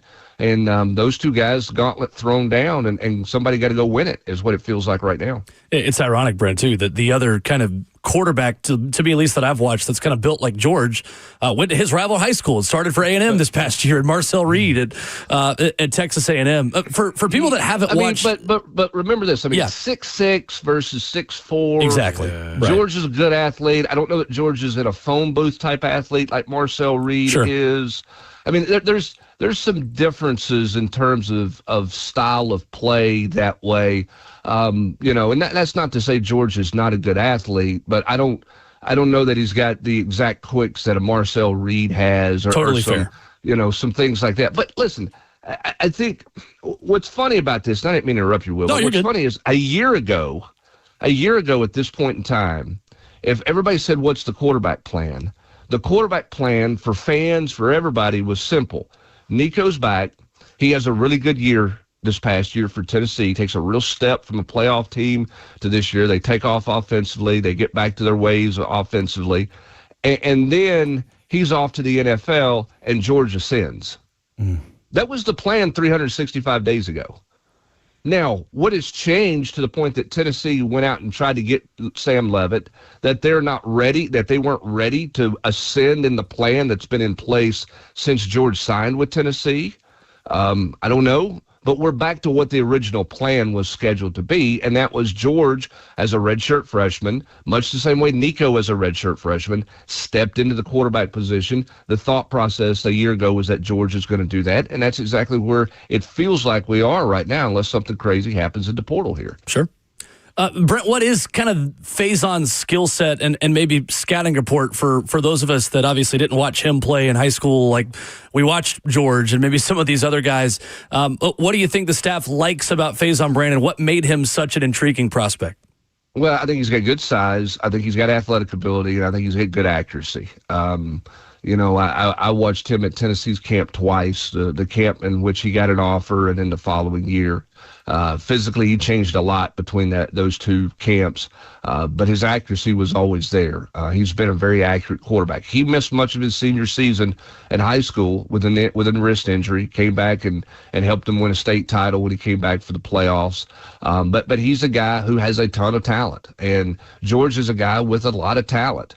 And that's what's going to make this a really intriguing competition. And it's been a while since we've seen one of these like this, if this is what it boils down to. And, we'll see who goes and wins it. But I mean, I think both those guys were coveted by this staff. So they feel like both those guys are real fits for this program. I mean, Tennessee picked George McIntyre over other quarterbacks out there in that recruiting class as the guy they wanted. This was their handpicked. Let's go get this guy.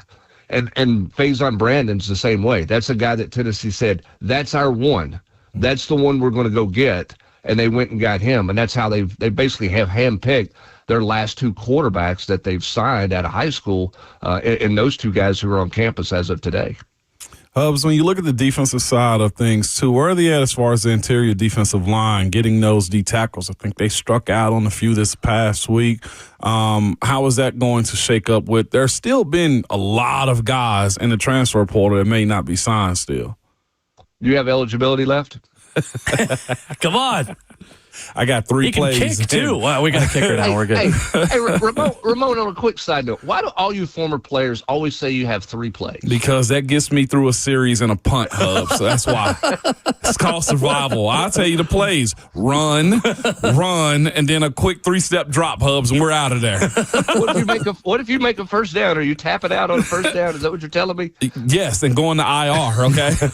Pay me for the rest of the season, Hubs. I never had that luxury, not that I wanted to be injured, but I'm telling you, 3 plays gets me to IR is what I'm thinking. Oh, that's weak sauce, but that's weak sauce as a competitor. Listen, Ricky Gibson got it this past year. Hey, takes wow.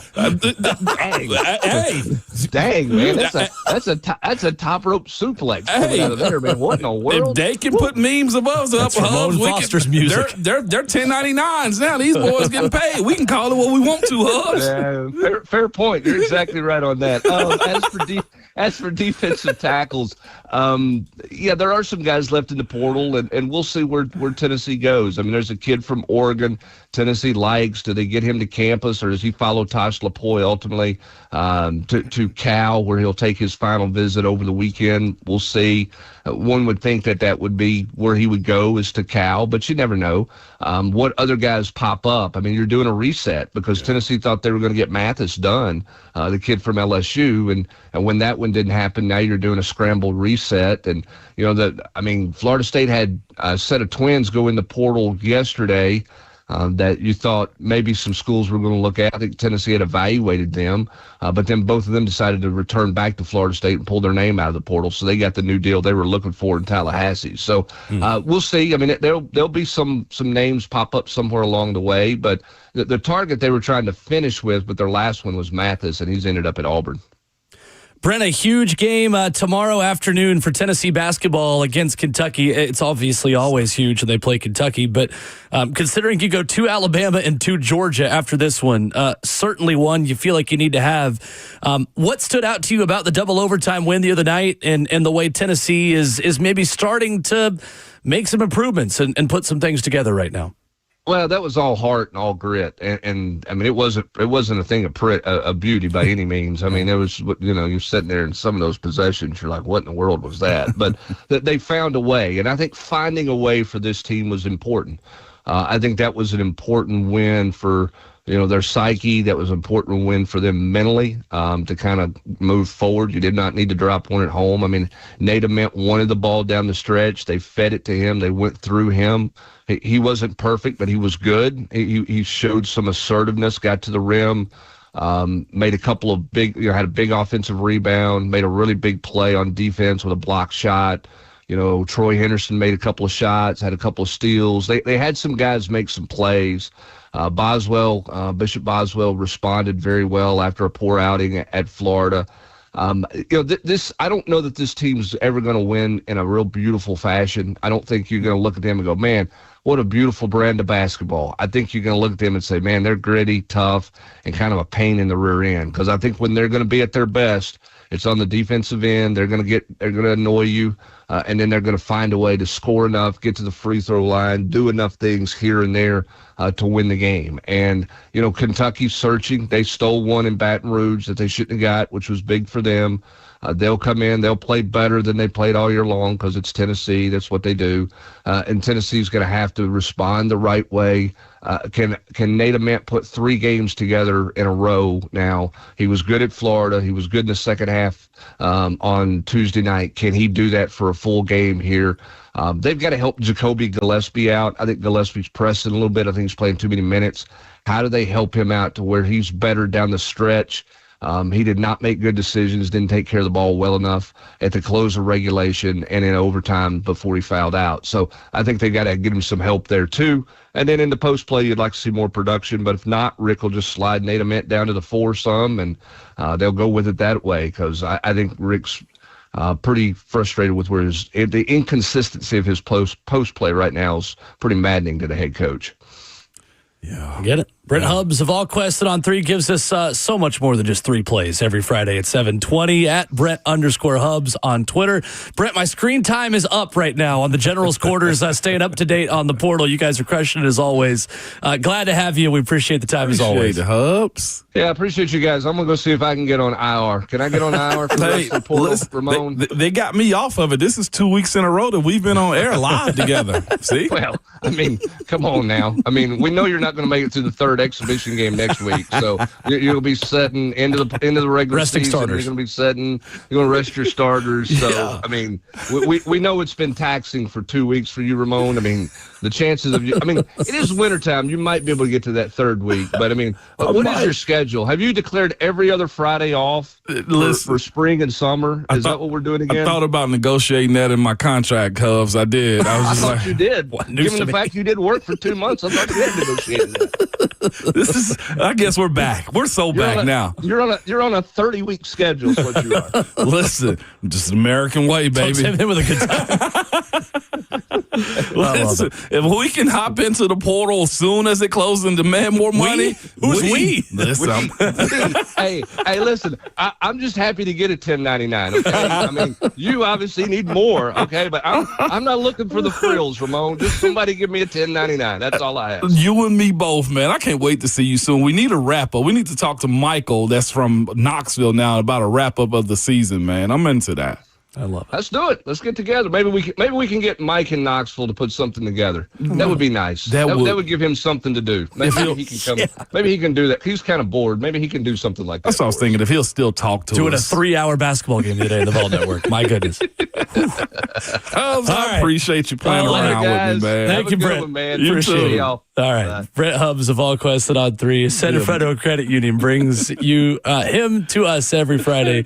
Your financial partner for every stage of life. Love Brent. That's such a dude. Tennessee tight end Jack Van Doorslayer, who entered the portal, committed to Oklahoma. Yeah. Just now. That fits him. I'm going to be real with you. You know, the 4th down play that Tennessee had late in the game to lose to Oklahoma was a pass to Jack Van Doorslayer on 4th and 1, which was dropped. Did he? I am not alleging anything, obviously, but I know there's some point shaving stuff in college basketball going on. I'm not saying. Please don't subpoena me. Words to live by. Please don't subpoena me. No, it's just ironic. No, seriously. He's a good player. He could be a really good player. You know their tight ends coach now, don't you? I do know Jason who Witten. it is. Yeah, I know that because Jason Witten's got quite a good offspring that plays linebacker that Tennessee would love to play linebacker for them. That's going to be a little bit tougher. So where's his son going now? That's a great question. Oklahoma. I don't think it's an answer you want to hear. Coming up, open phone lines for the next hour and a half, 615-737-1045. Make a case for your top choice for Titans head coach. I got to be honest. I asked a question yesterday on social media. I wanted you guys to make a case, and you did. And you swayed me a little bit on one head coaching candidate. I'll tell you who that is coming up next.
So if you go on Twitter right now and look up who Titans fans want to be the next head coach of this team, Ramon, there is one name that is loudly being shouted from the rooftops ahead of everyone else. Ramona Will, 104.5 The Zone, Ramon Foster, Will Bowling, Justin Hawkins. Have you seen on social media how much Titans fans want Mike McDaniel? I have seen it.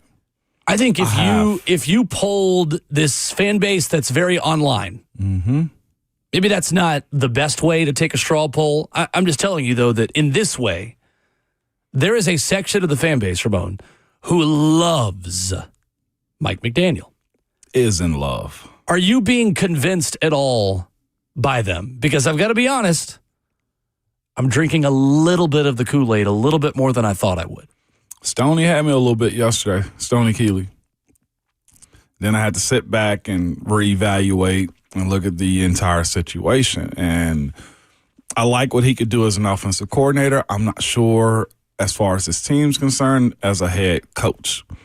I think he will somewhat run into the same issues that he did in Miami with trying to rebuild and sustain a culture there and also win football games. And I think he is better suited for his professional career, to be quite honest with you, to take a step back.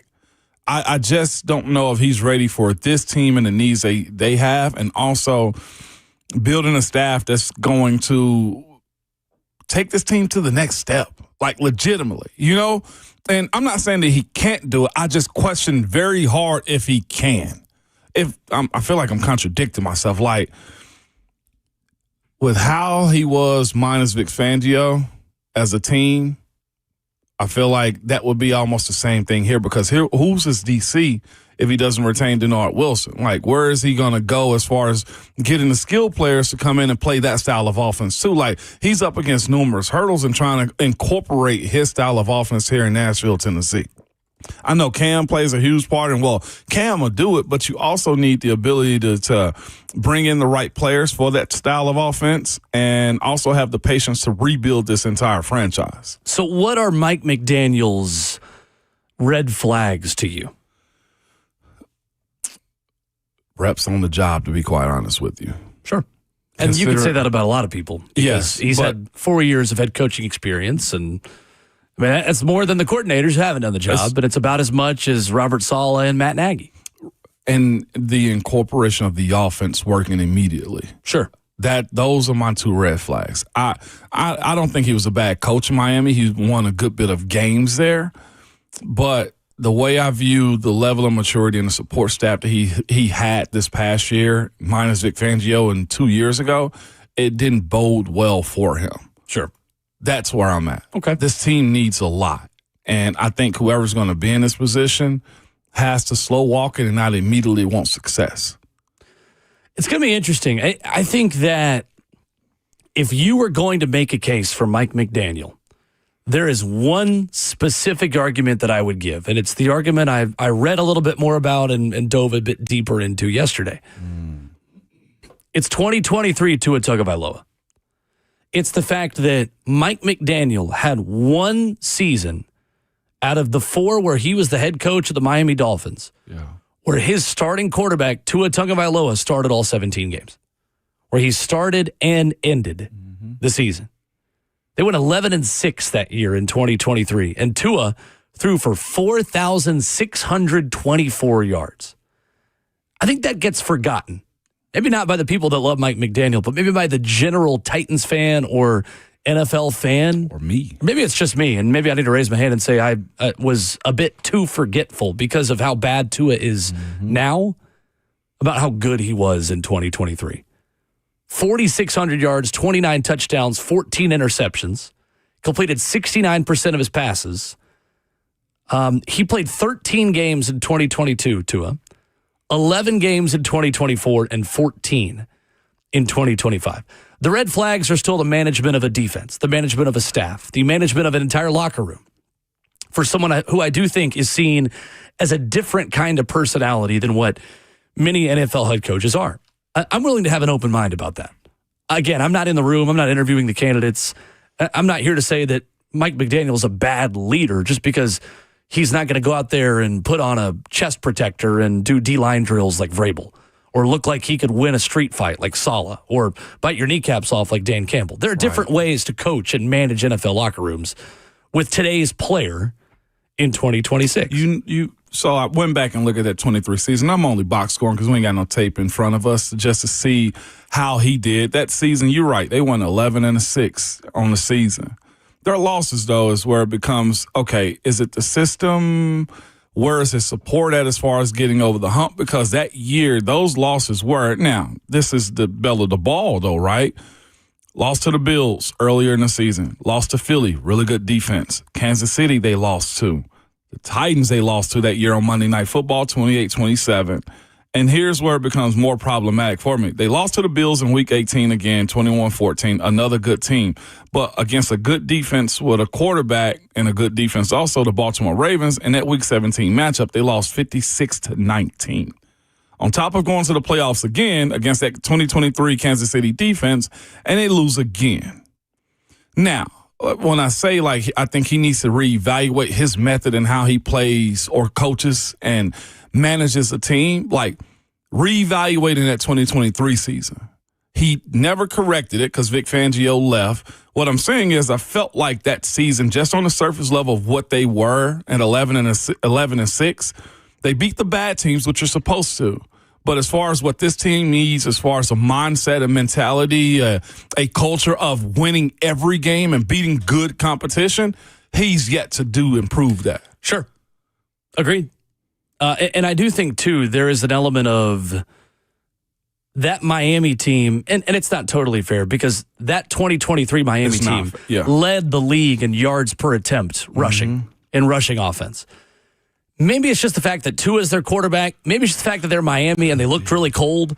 But remember how they were perceived going into that Chiefs game as like, oh, the Dolphins are fun, but can they win a dirty, grimy, cold weather football game?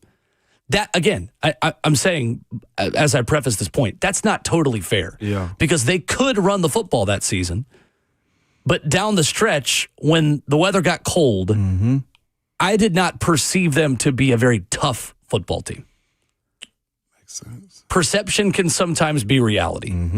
Some of that is based on who your quarterback is and his background, his leadership style, and the way that Tua Tagovailoa is wired. I get that. Cam Ward and Tua Tagovailoa mentally as people and the way their brains work, I think couldn't be more different. Right. And I've spent a lot more time around Cam than Tua, so that's not, again, speaking as an expert about him. From the outside looking in, they appear to be very differently wired people. And that's okay. There's more than one ways to be successful and become an NFL quarterback. But your job as the head coach is not just to get your quarterback 4,500 yards. Right. That's the point. There are a lot of good offensive coordinators that can scheme up and talk to Cam and put Cam in the position to be successful the way McDaniel can. How does McDaniel manage a locker room? How does McDaniel manage cold weather football? That Miami team was never good in cold weather football. Okay, you don't live in Miami here. Fine. Okay, you can build your team differently. Yeah, Mike Morganzi. I get there are differences, but that's the answer he would have to give me. And that's the question that I would have for him in the interview process is like, how do you establish and instill toughness in your football team that in December and January finished 0-3 in your best season as the head coach of the Miami Dolphins? What went wrong? I'd have to get a good answer to that question. So I see the comments will do the same thing for Nagy in 2018, his best season too, with Vic Fangio as his head coach too. He's got to answer the same question. It is. Matt Nagy's 12-4 record, one less game in 2017. Lost to Green Bay by 1 point to open the season up. Lost in overtime to Miami Dolphins at the Dolphins, 28-31. Tom Brady led team in 2018. You're talking about the Bears right now? Yeah, the Bears. Yeah. It's the best season that Matt Nagy's had too. Lost overtime to the Giants also. So he lost overtime. And then, of course, 15-16 lost in the playoffs to the Philadelphia Eagles in 2018 too. The difference is to me is this. The quality of losses and how they lost with, as far as Mike McDaniel, were blowouts. At least in the best year with a rookie quarterback and Mitch Trubisky, these were one-score losses. Getting smacked 56-16 by the Baltimore Ravens late in the season like that, again, both of these coaches have their issues and flaws when it boils down to what you're going to be asking them to do. The difference is this to me. You will still have Mike McDaniel as your play caller if he's signed as your head coach here, to whereas you can at least find an offensive coordinator, in my personal opinion, when it boils down to Nagy being at the helm, that you have a coach that's more of a manager, can oversee all parts of it. That was one of the biggest flaws I think Coach Callahan, I thought, publicly admitted that he shouldn't have. He didn't spend enough time with the defense. Why? Because you're focused in just on your side of the ball. Like, you neglect the defense that was honestly saving this team. Now, maybe Mike McDaniel changes and moves into it. I'm not against Mike McDaniel doing it. this job. I just don't know if he's ready this time around to immediately jump back into where this team needs are. Coming up is Nagy's Indiana. Huh? Just Nagy's going to be the coach. You think so? Still? I do. We'll see. Coming up, is Indiana proving that stars don't matter anymore in recruiting in college football? Chris Lowe had a great piece at on3.com. We'll talk about it next.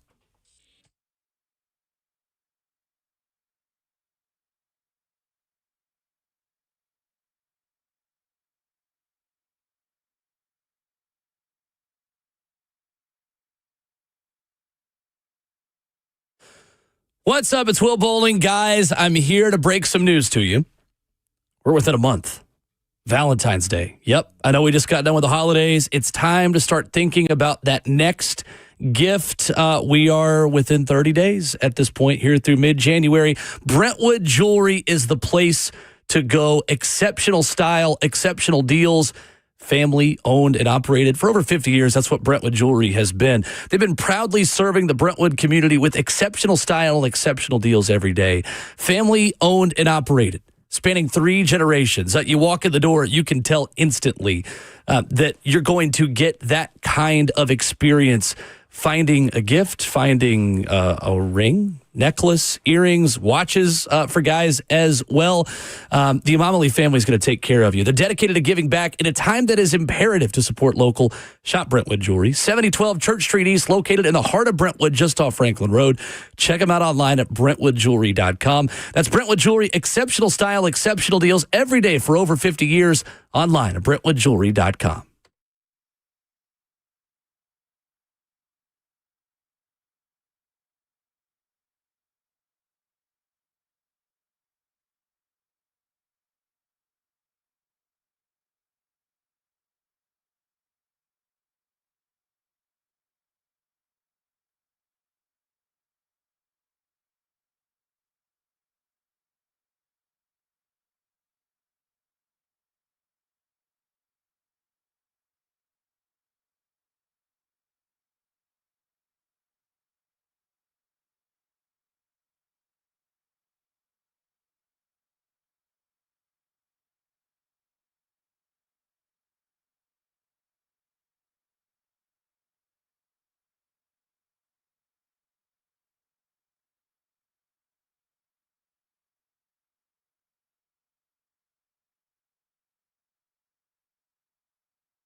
8:02, good morning, live from the Circus Sports at the Mint Kentucky Downs studio. I'm Justin Hawkins. The Titans head coach search rolls on as the team is scheduled to meet with former New York Giants head coach Brian Daboll today in person. Tomorrow, it's Mike McCarthy in town. The former Packers and Cowboys head coach will interview.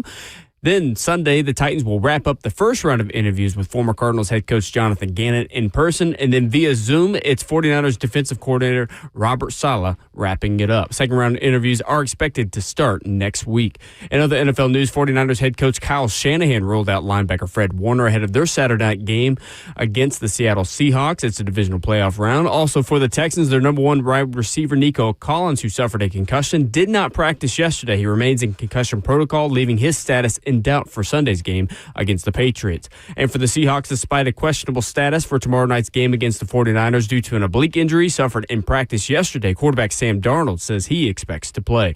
And to the ice with the Nashville Predators head out west for a back-to-back starting tonight against the Avalanche in Denver with an 8 p.m. Central puck drop, then face off tomorrow night against the Golden Knights with a 9 p.m. puck drop in Vegas. For all your foundation repair and waterproofing needs, you got to go to USSTN.com. Breaking news at once on your home for the Titans and Vols.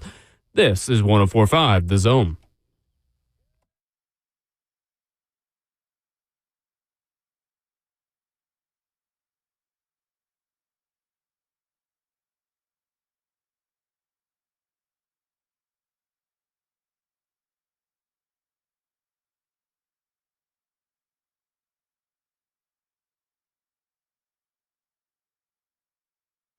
Second half of the show, hour number 3 off and running on Ramon and Will. Glad you are with us. Wherever you are kicking off your Friday morning, we are glad you decided to make us a part of it. Yes, 615-737-1045 is our number. Ramon Foster is the 11-year NFL vet and Vol Network analyst who's got 3 plays in him. Justin Hawkins is our producer. I'm Will Bowling. I've got 0 plays in me. We're going to talk about finalists for the Titans job coming up in 15 minutes. Diana Rossini of The Athletic says that the Titans head coach search will conclude this weekend. Robert Saleh expected to be the final candidate as of now to be the final Zoom interview as he gets ready to coach his San Francisco 49ers to face the Seattle Seahawks tomorrow night. He has a pair of interviews scheduled for Sunday afternoon.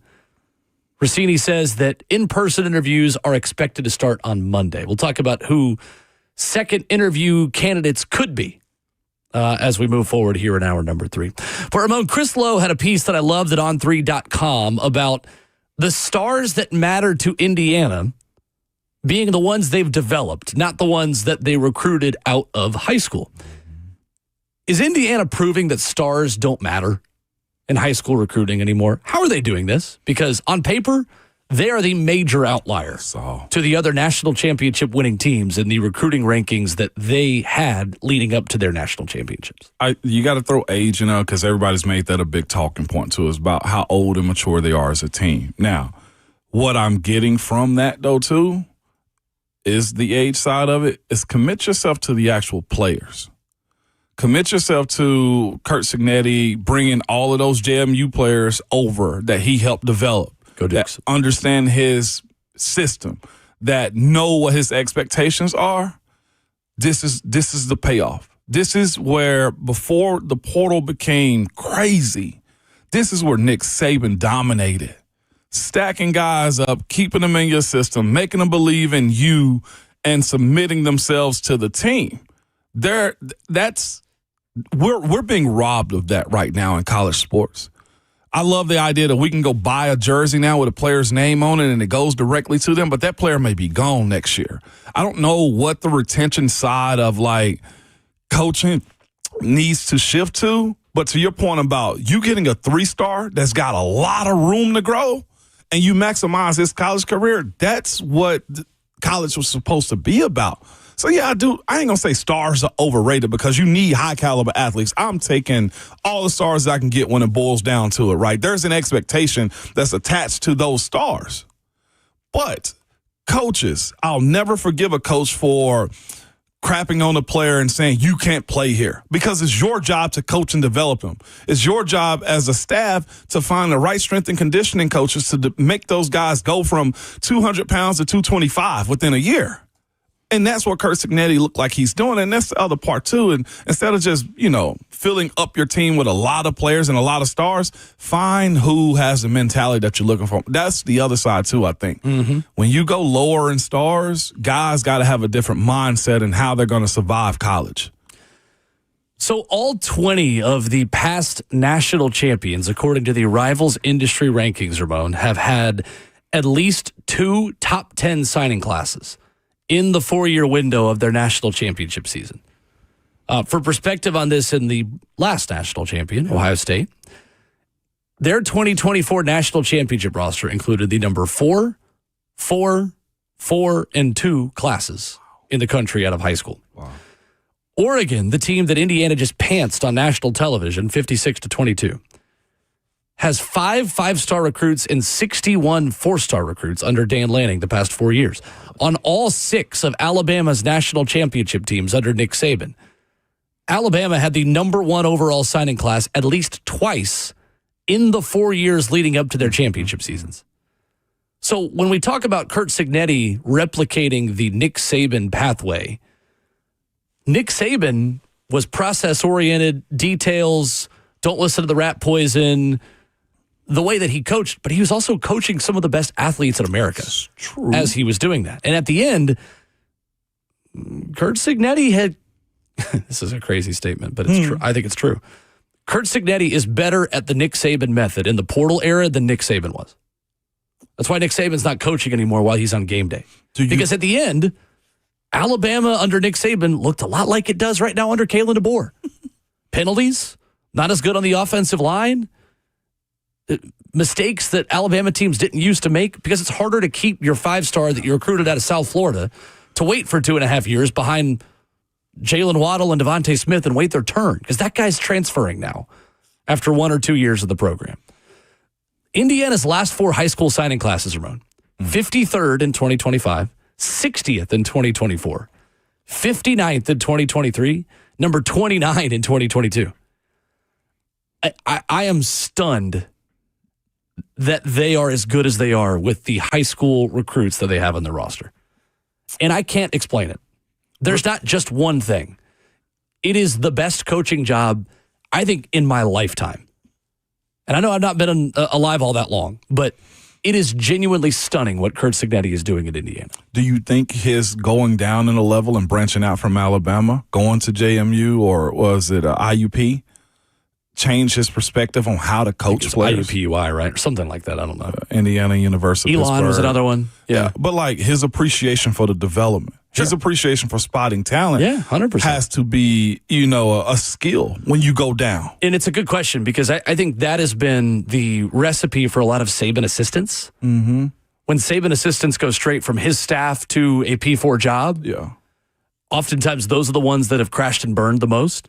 But the Saban assistants that got to run a smaller program and then get a step up, you kind of get both experiences, right? You get the CEO experience and also the working for Saban experience. It does. But I genuinely view this as he knows what he's looking for now. To your point about being a Nick Saban underling, right? And then you go to a big job, your expectation is all I need is the best recruits, and you fall on that more times than not. That's why a couple of weeks ago I said, as far as where the Big Ten is with them winning as much as they are right now, out coaching the SEC in the bowl games, it's come down to coaching. I think more so now the availability of the portal has exposed players to want to go to different places because they can pay money in the Big Ten. But also the SEC, in my personal opinion, has laid its head on the idea that we'll get the best athletes and we'll just let them play ball for you. That's not enough on its own. You neglect the detail. I agree. That's my stance on it. Because the SEC will still have the most players drafted in the first round. Talk about it, man. And they'll still have the most 5-stars and 4-stars and still have the best recruiting classes. But team ball and how you're searching strategically for certain players, like that to me that has to be the separator, Will, with what Cignetti's doing right now. I think Curt Cignetti and his staff is mastering one of two things. I can't tell you without a shadow of a doubt that either one of them is what's happening, but one of two things are happening. They're either better at evaluating their type in the portal than anyone else, and the kind of kid and young man that's going to buy into their process, or they are better at breaking old habits and getting transfers to buy into their process better than anyone else. I think it is really hard to evaluate personality and fit in the transfer portal when you're speed dating. Yeah, I agree. High school recruits, Ramon, are on campus, what, sophomores, juniors? I mean, you have freshmen out there sometimes maybe doing like unofficials, right? Yeah. Just, hey, you're recruiting this big, David Gabriel Georges. Hey, what sophomore or young guy from Baylor do you want to bring too? Like, it happens. I'm not totally clear on the rules of that. But, like, again, you're getting to know kids when they're really young, when they're sophomores, juniors, seniors, all these things. Less so the case in the transfer portal. Curt Cignetti has found a way to get guys to buy in that he doesn't really have a whole lot of time to get to know. That's way easier said than done. Way easier said than done. Can I be honest, too? That's why I wasn't overly hype about Sam Levitt. Like, I was if you could get him. But, like, the idea that, hey, he's the hottest thing, that's going to work for you, like, that's not necessarily the case. I thought Bo Pribula going to Missouri was going to be the case for Eli Drinkwitz, right? Like, we all expected those things, like, portal guy, yes, highly rated guy. Like, the same goes for Sorsby at Texas Tech, like, or Texas Tech in general. That's the perfect case study, Will. Texas Tech. Yeah, it's going to be fascinating to see how they look with money spent on offense this year, not just their front seven. But even still this year, they spent a crap ton of money this year to try to make themselves a national champion. Sure. And they got embarrassed. They absolutely got embarrassed. I'll give credit to one more guy that I feel like, this past year at least figured out a system. And it goes to, we got to throw this in there, to age being a part of it too. Sure. It's an old team at Indiana. It's an old team at Vanderbilt this past year too. Totally. They figured out what their system was going to be. The quarterback fit their style, and they created an attitude. One last thing, too, about Curt Cignetti that I absolutely love, that I think more coaches need to do when they're trying to build teams, because the mind is a very fragile thing. And I think right now he's building, like, mental giants. The whole Alabama question that he was brought up, that ain't what the tape showed us. Like, he was asked about, like, do you have to warn your players, like, don't get enamored with the logo and the jersey? He's like, no, we just look at the tape. We just look at the tape. Yeah, the tape doesn't show us that that's this big, bad, giant Goliath team. I'm all for that. 100%. In an era that is so much me-focused in college football, Curt Cignetti has a bunch of still highly paid football players that have bought into a team culture. Well done, because that is way, way, way easier said than done, and way more challenging than it used to be, with the egos, with the agents that aren't really agents, and with the money that's being spent in college athletics right now. That's what Fran Brown was trying to do at Syracuse. Remember when he had his wide receivers? Like, you're not like the guy at Ohio State. He had a wide receiver transfer out. Sure, because anyone can put their foot down, but what happens when you put your foot down and you're sacrificing a 5-star for a 3-star? And it didn't pay off for that wide receiver at Penn State, but to your point, you got to have the moxie and flex to be able to do that. And sometimes it burns you. It burned Syracuse this past year. Yeah, it's a really interesting conversation. Fascinated to see what the ripple effects are of Indiana potentially winning a national championship. I got them winning it. I mean, they're an 8.5-point favorite, so I mean, it's no I'd say most people are in your boat. Yeah. I thought all the money was going to Miami, though, betting. I don't know maybe that against world the spread. like that. I couldn't tell you. Okay. Yeah. No, I've not bet a dime this season, so I don't know. Neither have I. And I'm winning. Yeah, 615-737-1045. Let's hypothetically say 5 finalists are coming back for second interviews for the Tennessee Titans head coaching position. Who should they be? We'll talk about it next.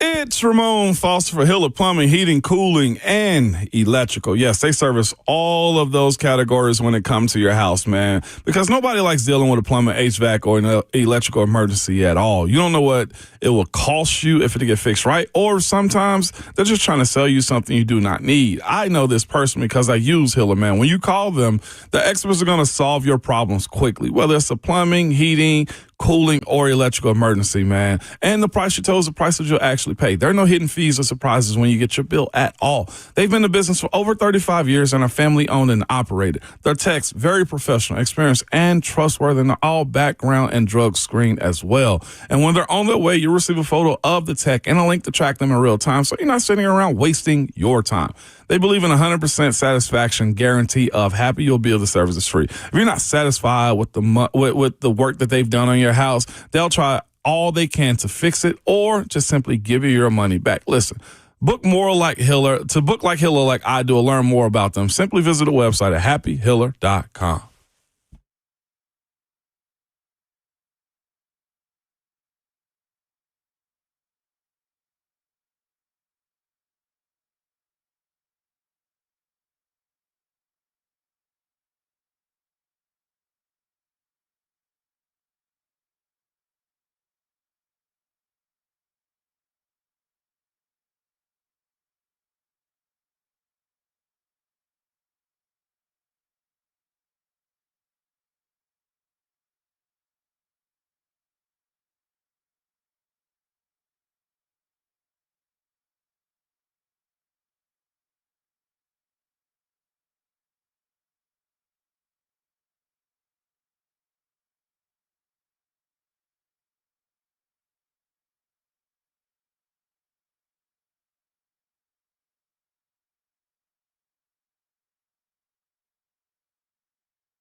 Ramona Will at 1045. The Zone continues at hour 3 this morning. 615-737-1045. Who should get a second interview for the Titans? Going to talk about that in just a moment, but a couple of you want to chime in on our transfer portal conversation. Let's go to Phil in Nashville first up. What's up, Phil? Morning, Phil. Morning, guys. Long time, first time. Welcome. You're on the radio. Thanks for having me. Yes, sir. I just want to give you a quick opinion on what are the requirements. So you get a guy that comes in, he does a tour, sit down, talk. What are the retention requirements, I guess? If he plays for a year, he gets a certain amount of his bonus. Is there a percentage of play time he has to, I guess, obligate a certain term before he just jumps ship to another program? Just want to get your thoughts on that. Thanks. Sure. Thanks, Phil. I'd say it depends on the contract. It depends on the program. Yeah. From the way I understand it, and the different guarantees, it's kind of contract to contract. And the challenge when you don't have collective bargaining is that there's not a uniform set of rules that those contracts really have to meet. At least, Ramon, the way I understand it, it's not. I don't think they're. I personally think they're incentive based. I think they're probably more off the field and marketing obligation based, appearance based. Yeah. Yes. But what constitutes a guy jumping into the portal? Anything. You are starting to see buyouts where you have to, if you're going to transfer, you got to buy out $1 million out of your current contract. Georgia, Missouri, Washington forced a guy to stay because of his contract negotiations, a quarterback. He was trying to jump into the portal. I know Georgia's pursuing money from a couple of guys also, and Missouri had a case with a defensive end that they were trying to pursue money back on his buyout too. But to be quite honest with you, the stuff that I've heard is just team requirements more than anything, and social and marketing requirements to the NIL, I guess, stipulations mostly. Let's go to Chad in Bowling Green up next. Hey, Chad. Hey, how are you guys? We're great. Good morning, Chad. Hey, I just wanted to see what you all think about, during the playoffs, there were some players, they were like Carson Beck is turning 25, playing against kids that are 18. Even though he acts like he's 18, but was wondering what your thoughts are. They had a kicker during the playoffs that was 27. If you're in college for 7 years, I would call you a doctor. I just wanted to get your thoughts on that. Sure. Yeah, thank you, Chad. How big of a difference, Ramon, do you think that makes in some of the age and the fact that Carson Beck is older than some quarterbacks they're going to be playing in the NFL postseason this weekend? I was stronger at 25 than I was at 22. My footwork was better at 25 than it was at 22. Wait, I'm talking about years better than when I was 18. There is a difference. Just the strength, the understanding, the mental makeup, the way you study, what, intrigues you going into games. And the strength does matter. It does. I remember, even being in the league, and I'm in my 5th year, let's say, and there's a rookie come in. There's not much that a rookie could have done that I wasn't expecting or that I didn't do to him first in those meetings, in those situations, in those one-on-one combats. So with them talking about, have you seen this too? We hadn't even brought it up. The idea of a red shirt is playing 9 games before it's ridiculous. It's so out of control, man. It's so out of control. It's so out of control.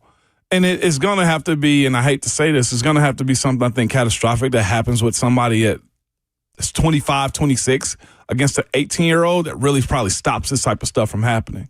Here's where you need to, especially in football. Here's what you got to do. I'll fix it for you real quick. This is this easy. You get 5 years to play 5 seasons of college sports. Done. If you get hurt, I'm sorry, man. That's tough. That's why you get 5 years. Okay. You tear your ACL, you want to waiver. I'm sorry. You get 5 seasons in 5 years. Take away all this weird, but we got a doctor's note that says that he had pain or this and that. You get 5 calendar years to play 5 seasons. I got a proposal for you. Hit me. Because that still can take you to 25, 26. Does there need to be an age cap? Because No, hear me? I don't think so. What about the held back and then boarding school kids coming out of high school? Some are going to college at 20.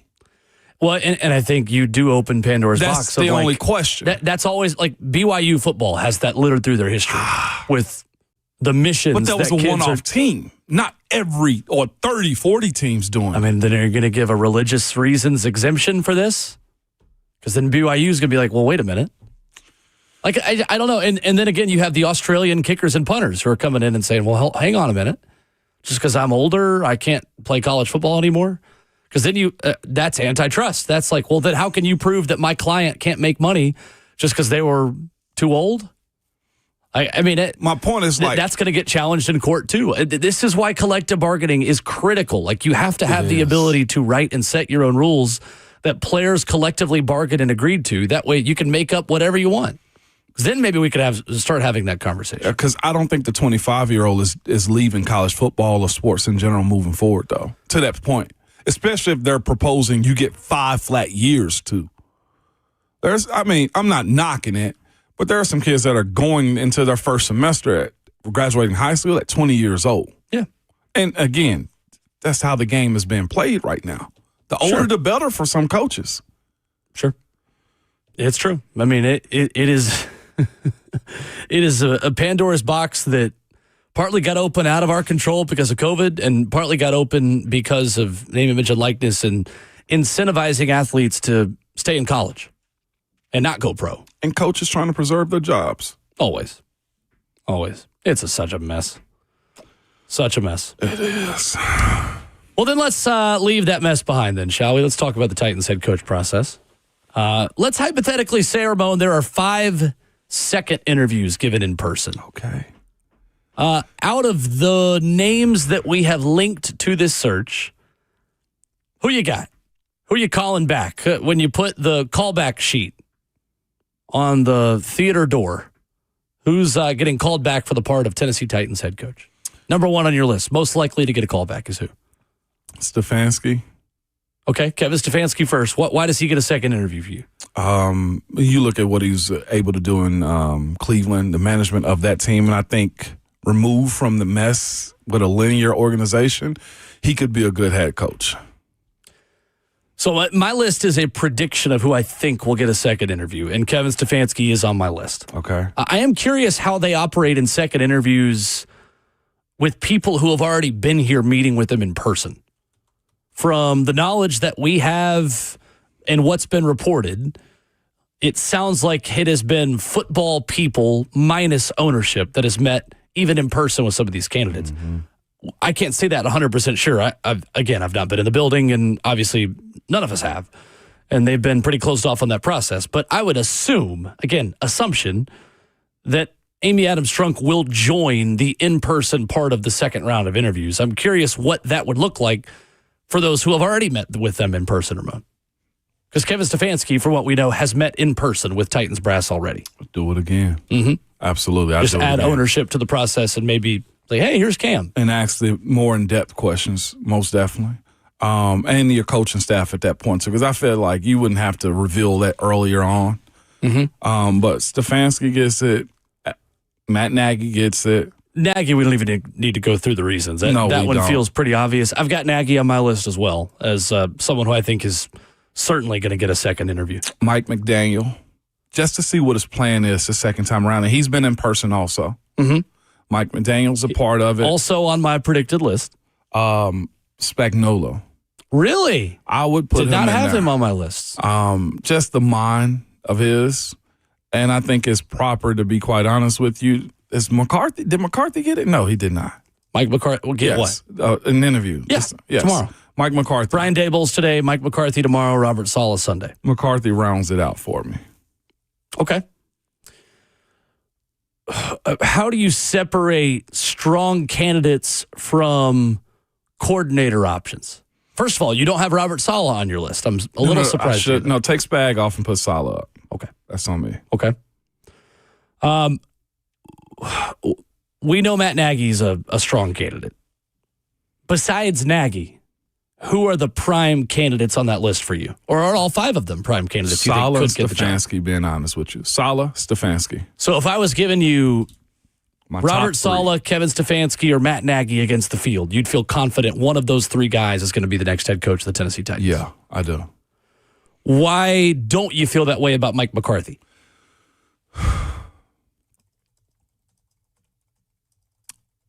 This third time, to be quite honest with you. He hasn't proven to fully take another team to the top without a premier quarterback. It's the way I look at it, too.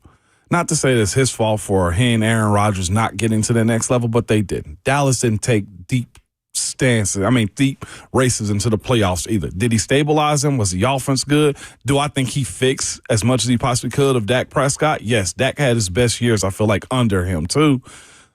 But I feel like you're doing the same song and dance with a guy who's done this twice already.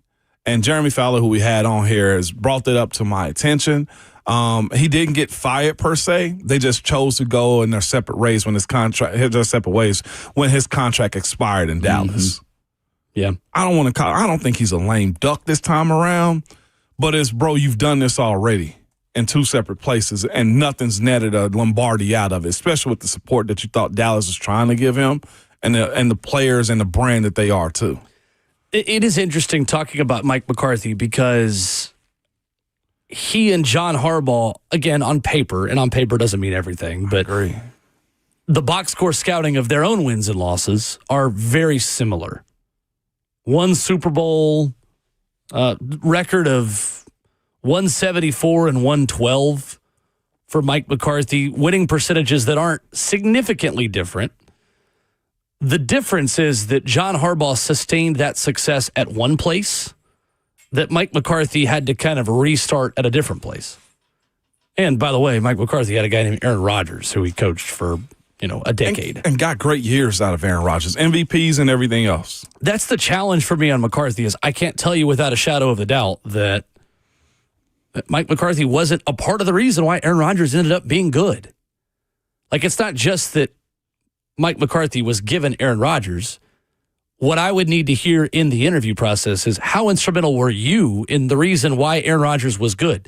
That's why when Mike Borgonzi met with the media, a week and a half ago, 2 weeks ago, that's part of the interview process is not just interviewing the candidates. You're interviewing people who have worked for the candidates. Talking with people who are in Green Bay with Mike McCarthy that Chad Brinker would know. Talking to people who are in Dallas and around Dak Prescott's development.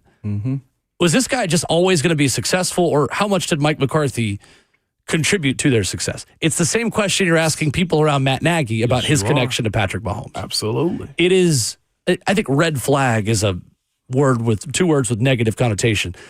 It is a question that's got to be answered on any coach that's ever been around a future Hall of Fame quarterback.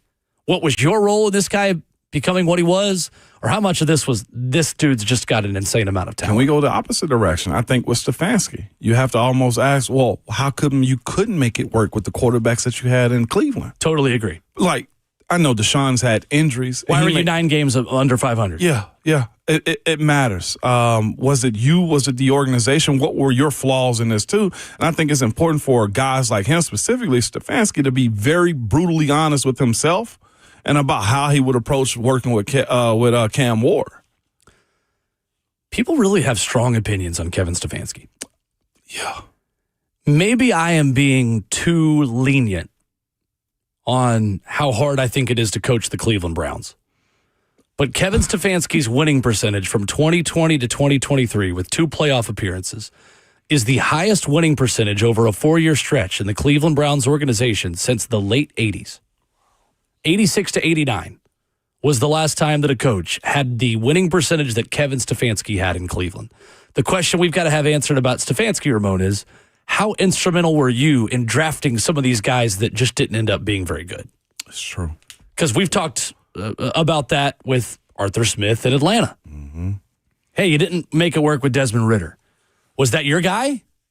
Were you kind of given Desmond Ridder and told make it work? Make it work. Who else did you want? Was it a bad draft year for him? It was with Desmond Ridder, to be quite honest, considering Kenny Pickett was the only first-round quarterback that year. Not making an excuse. Because, Kyle Shanahan's made Brock Purdy, Mr. Irrelevant, turn into a Pro Bowler. Sure. My list of 5 is very similar to yours, with one key difference of someone that I think is going to get a second interview. Pure speculation on our part. I do have Matt Nagy. I feel most confident about him. Available Not being a head coach, getting a second interview. Yeah, well, okay. Yeah. I still think he's the favorite to be the pick just because it's the strongest connection we have to go off of. And we don't have much else to go off of right now, other than the fact that they really wanted John Harbaugh. How much do we trust Vegas odds? Not really in this. Because they were right about Harbaugh. Yeah. I don't know. That's the only reason. Also, too, I'm kind of, I don't mean, here's your top 5 you're going into, but yeah, sure. Those odds have kind of actually gone in those directions more times than not. I think it depends on the book. I think it depends on the search. Like, you get a lot more offshore and just random websites to me that do the head coach, odds to be the next head coach thing. And I know that those businesses are still in the business of making money, and they're not just putting names out there with no intel or information. Right. But at the same time, I trust more the big brand names in the Vegas odds perspective on games, on lines, on futures. Understood. More so than I do this random stuff about coaches. And I don't know. I just think I got you. There's less actionable intel to go off of. And I could be wrong on that. That's just the perception that I have. Matt Nagy, I feel good about getting an interview. Mike McDaniel, I think, has gained enough steam and traction that I think he would make sense as well. Robert Saleh is on my list as a prime candidate. I like Saleh a lot. I still go back to what Easton Freeze wrote months ago at AtoZSports.com about how much worse his defense in New York got after he left and was fired there. I have questions about his alpha leadership and the way that works in the building, because it does feel like that was a kind of ugly divorce in New York. His way or no way?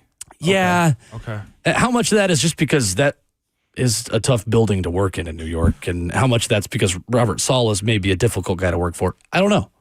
Again, questions that have to be answered. Kevin Stefanski is on my list as well. I think Arthur Smith gets a second interview.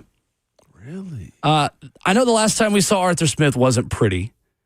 Settled for 2 field goals against the Texans. They were 2 of 14 on third down.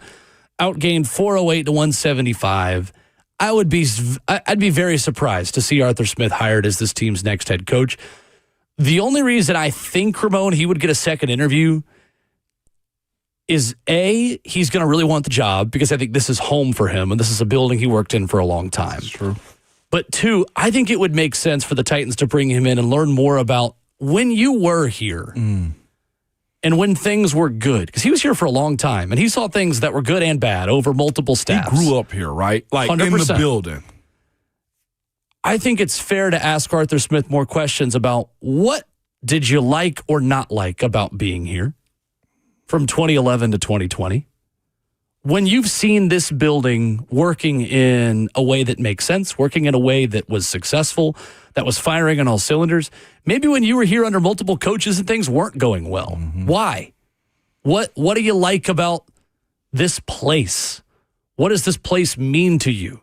I think it's more than just football. I think it's more than the X's and O's. I think it's the culture of when the Tennessee Titans were in an AFC championship game, Arthur Smith was here and on that staff. What worked? What didn't work? I think there's some questions there that are valid, and I think it's worth bringing in a guy who has called this place home for a really long time and learning a little bit more, not only about him, but about what he liked when he was here. And by the way, that entire staff was told that they can go explore jobs. So Arthur's free and clear from my understanding. Right. And since he'd be taking a step up, that's not the same situation as, like, he can go now take offensive coordinator interviews. He can. To your point, since he is open and available. And realize how long he was here. He was here from 2011 to 2020. Yeah, that's what I'm saying. As a defensive quality control. Yeah, defense quality control, tight ends, offensive coordinator. He was here for a really long time, and I don't think it's a bad idea to bring someone like that back in to say, what do you think of the place now? Yeah. And what worked then? We'll see. What would be your reaction if he was hired as the head coach? As a head coach, I was told he's gotten better. His management of himself and his emotions are a ton better than what it was when he was in Atlanta. He understands the players a little bit better, is what I was told, too, about his time in Pittsburgh and being under Coach Tomlin and that organization, too. And talking to somebody who was very close, and said they feel like he's ready for another opportunity. And that says a lot about his growth. Now, the question boils down to, will he still have 3 tight ends as the primary offense? Is Buffalo doing that in your opinion? Running his style of offense essentially with multiple tight ends? I think some of it is out of necessity because lack of. They've got 2 really good tight ends in Dalton Kincaid and Dawson Knox, and they are so banged up at receiver. But I don't know. It's a good question. I'm not overly opposed to it as I once was, looking at how that offense was in Pittsburgh. And I don't think Pittsburgh's got good wide receivers. It feels like the hot thing to do this year is throwing out of 13 personnel. Yeah. And being in jumbo heavier sets, but then throwing the football out of it because you get teams in run looks on defense and taking advantage of that. I just remember when he was here, right? It was always 3 yards in a cloud of dust was always the conversation. Oh, it's tight end city. But he also had Derrick Henry. He did also have Derrick Henry. How much of that was him matching his scheme to his personnel? And that was pretty big personnel. That's what he had. It was. Yeah. I just view that like, how is he going to be with the premier wide receiver if he gets one here in Nashville? Even if it is the OC, right? Because that's an option still for Arthur Smith. Open to your phone call, 615-737-1045. Who do you want to get a second interview with the Tennessee Titans? Open to your reaction and more NFL headlines to wrap up Hour 3 next.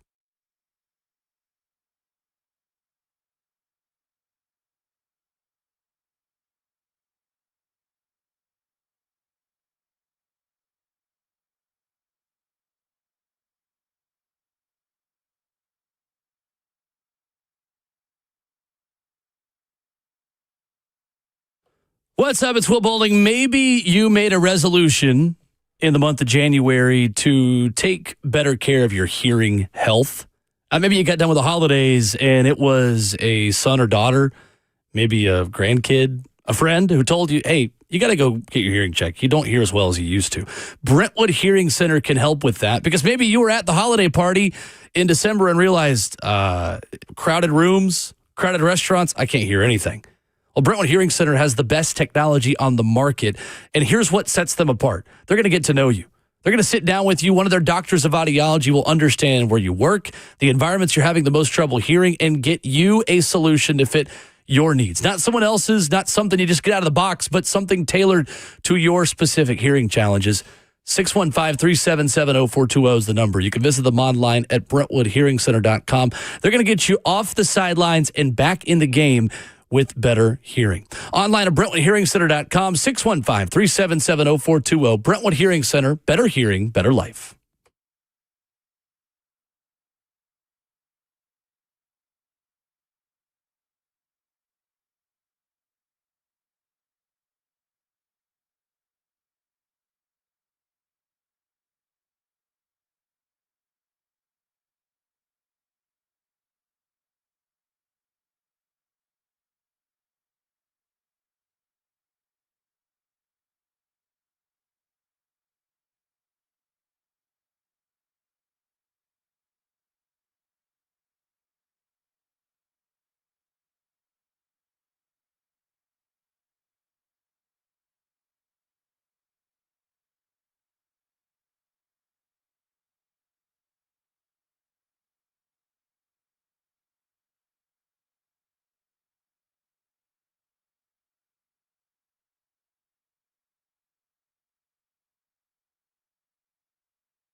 Ramona Will rolls on at hour number 3, 615-737-1045, our number.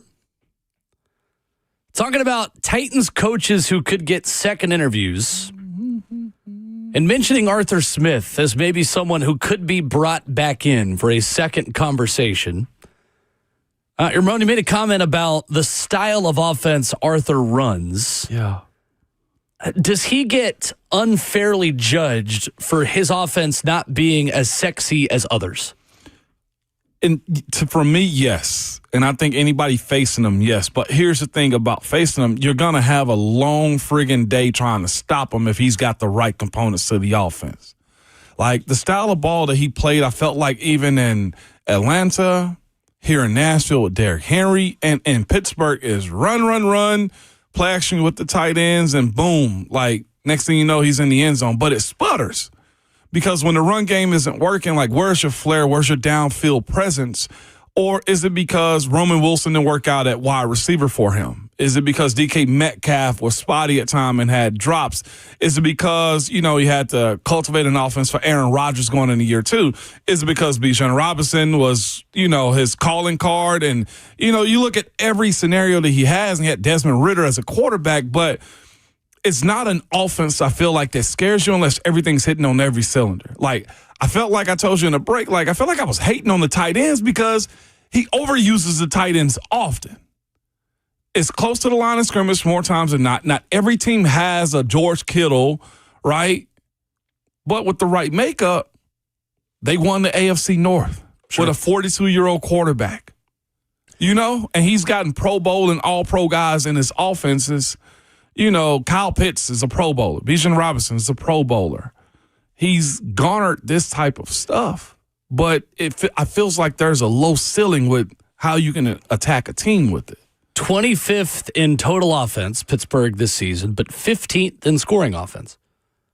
It's always a team that's going to be higher in points scored, Ramon, to me, than yardage because of how many short fields their defense gives them. Yeah. And T.J. Watt screaming off the edge and getting a sack fumble that sets them up in such good field position over and over and over. In watching Pittsburgh this year, did you think Arthur Smith got the most out of that roster on his side of the football? Yeah, but it was boring and unpredictable. Okay, that's fair. I think it's totally because fair. Here's the thing. Aaron Rodgers himself, the quarterback, the guy that's seen every front and defensive scheme you can think of, like made Darnell Washington, the 6'8" tight end, 300-plus pounder, a weapon. And small DBs had a problem with tackling him, and he took advantage of it. But again, it was real close to the line of scrimmage, or you had to wait on Jalen Warren or Kenneth Gainwell to get the run game going. Like, there were no answers if the run game was stopped or Aaron Rodgers couldn't get the ball out of his hands to Darnell Washington, I felt like. Like, those were the kick-starters for that offense, and it became frustrating to watch. Now, Pittsburgh, other than DK Metcalf, they don't have great wide receiver play. And that's the thing for me that's just so tough about evaluating Pittsburgh. So, again, when you look at what Arthur Smith is as a head coach, sure, is he calling plays or does he have somebody under him that understands his offense? Is he pulling an Andy Reid, Matt Nagy? Is the question you got to ask yourself. 3 out of the last 4 seasons that Arthur Smith has been an offensive play caller, his team ranked in the top 4 in the league in rushing attempts. Led the league in rushing attempts as the head coach of the Falcons in 22. 3rd in the league in rushing attempts in 2023 with Atlanta. After he was let go and went to Pittsburgh in 2024, the Pittsburgh Steelers were 4th in the NFL in total rushing attempts that season. 11th in rushing offense, but 25th in yards per attempt. Yeah, it's slow. They were slamming their heads against a brick wall frequently. It's slow. And he didn't have Derrick Henry. No, he did not. He didn't have him in Atlanta either. He had a guy named Bijan Robinson who was pretty dang good. Still is pretty dang good. Still really good. Maybe the 2nd or 3rd best back in the league right now. To your point, there'll be a bidding war for Breece Hall. There will be. I mean, I'm not totally out on Arthur Smith. You can make it work. I think you can make an argument for just about every coach they've requested, at least being a solid option. I think Jason Garrett is a bit of a hard sell as long as he's been out of the league. Yes. I think Steve Spagnuolo, as long as it's been since he was a head coach, is a hard sell. But I think it totally makes sense talking to him. I think Raheem Morris is a little bit of a hard sell with the record he has as a head coach and what he's done. Outside of that, I mean, and even those guys, like I can kind of see it. I don't know. I would still be surprised to see Arthur Smith hired, but I would too. I think he will want this job. Absolutely. You know what? Also, Arthur Smith also probably has a B by his name and with his inheritance as of late. Well, I mean, honestly, yeah. He don't need this. And I think he's done a good job. Anyone you talk to about Arthur Smith, like he's done a good job separating himself from that. Yeah, nobody. Like he's not the FedEx guy. No, walking around the building. He's Arthur, who is a hard worker, and I think a really smart football coach. In that building, he's just a guy to them, which 100%, is what you want. 100%. The question that I've thought about as of late when it comes down to this next hire, what is the front office of the Tennessee Titans' goal of this next head coach? That's where I'm kind of laying my head at, though, too, Will. Are you trying to raise the floor? Are you trying to just pass it on to the next guy? Because I look at the two differences in, like, two other teams that are fired the head coach. I think this is just what they've done in years past. Yeah. What Baltimore and Pittsburgh has done has said, we're going to find a guy that we can grow with. We're all going into the flower bed together, and we're going to grow. They've had high floors. Now they want a high ceiling. Yes. The Titans haven't had a high ceiling in a long time, but in order to elevate the job and elevate the profile of this whole franchise, do you just go for the safest option? Yeah. Or do you want to take a risk on someone who maybe hasn't done this or failed at a previous organization with head coaching experience that you feel like has the highest ceiling? I don't know. Is any one of these candidates your coach that you say as a front office we're hiring to pursue a world championship? Yes. They are. 100%. I just think there's different ways to get there. Are you pursuing a world championship by being consistent and raising the floor and going with the safest option that you feel like you can surround with good coordinators, good players, because you like your front office and the way they drafted this past year, and make a guy with a higher floor have a higher ceiling because you feel like you can give that guy the very best players because you trust your front office?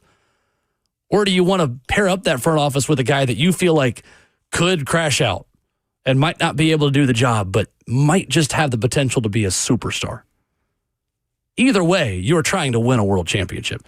You're not building that building over there and spending the money that you are investing in this franchise. I'll ride with you there. Without trying to also win a world championship. I'll ride with you there. It's just a question I have with as much growth that has to be had. Who's the better coach to reset it and actually continue to climb up? I think that's what you're looking for this time around. Not an easy answer. It ain't an easy answer. A complex question that does not have an easy answer. And I don't know if it was Harbaugh. I genuinely don't know if it was John Harbaugh that was capable of doing that. There's no guarantees either. in any of this. Yeah. A lot of people felt like Brian Kelly was a slam dunk at LSU. Oh, my gosh. A lot of people thought that Pete Carroll with Geno Smith was going to be able to immediately have the Raiders competing in the AFC West this year. And that's what I mean. Many people thought Sean Payton without Drew Brees was never going to be the same guy in Denver. They're the 1 seed now. There's no sure thing within any of this. And hiring the head coach is step one of a long process of fixing it. Just getting the right guy in the next 2 weeks is not the end of the process. Ramon, it is the beginning of the process. So that part, your last point, is where I think they got to lay their head, and this fan base just got to get a nice, cozy blanket and let a Dan Campbell type do that. That's just where I'm at with asking that question.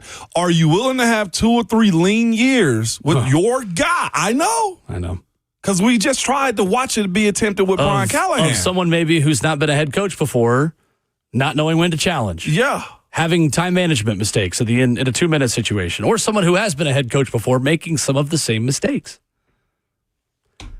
Lesser of two evils. Do you want the guy who hasn't done the job before, like Jesse Minter, Jeff Hafley, who might be a superstar? Or do you want someone who has failed elsewhere and maybe learned from it, but also, in reality, failed somewhere else?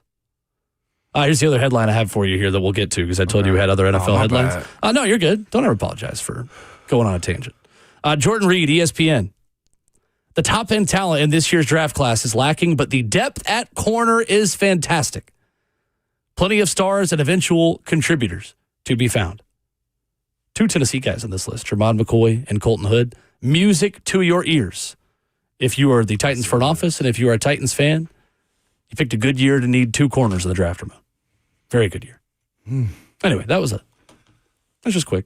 I'm putting a therapist degree up in my office. 615-737-1045 is the number. Which NFL playoff game this weekend, which result are you most confident in? We'll talk about the upcoming divisional round as the final hour of the week begins next.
901, good morning, live from the Circuit Sports at the Mint Kentucky Downs studio. I'm Justin Hawkins. The Titans head coaching search prepares to wrap up this weekend as the team is scheduled to meet with former New York Giants head coach Brian Daboll today in person. Tomorrow, it's Mike McCarthy in town for an in-person interview. The former Packers and Cowboys head coach is coming into town. Then Sunday, the Titans wrap up their first round of interviews with former Cardinals head coach Jonathan Gannon in person and 49ers defensive coordinator Robert Saleh via Zoom. Another NFL news, 49ers head coach Kyle Shanahan ruled out linebacker Fred Warner ahead of their Saturday night divisional playoff game against the Seahawks. Also for the Texans, number one wide receiver Nico Collins, who suffered a concussion this past Monday, did not practice yesterday. He remains in concussion protocol, leaving his status in doubt for Sunday's game versus the Patriots. And for the Seahawks, quarterback Sam Darnold said he expects to play despite suffering an oblique injury yesterday in practice. They face the 49ers tomorrow evening. And you can tune in, of course, to all of the divisional playoff games this weekend right here on 104.5 The Zone, courtesy of Westwind One. Coverage this weekend starts with Bills at Broncos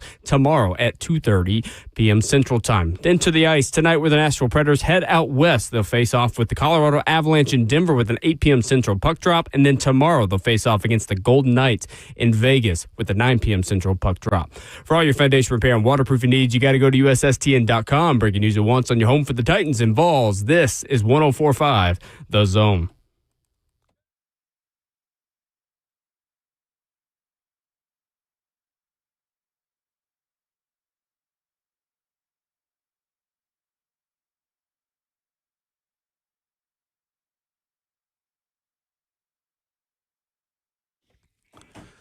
Away we go to the fourth and final hour, the 20th and final hour of the week.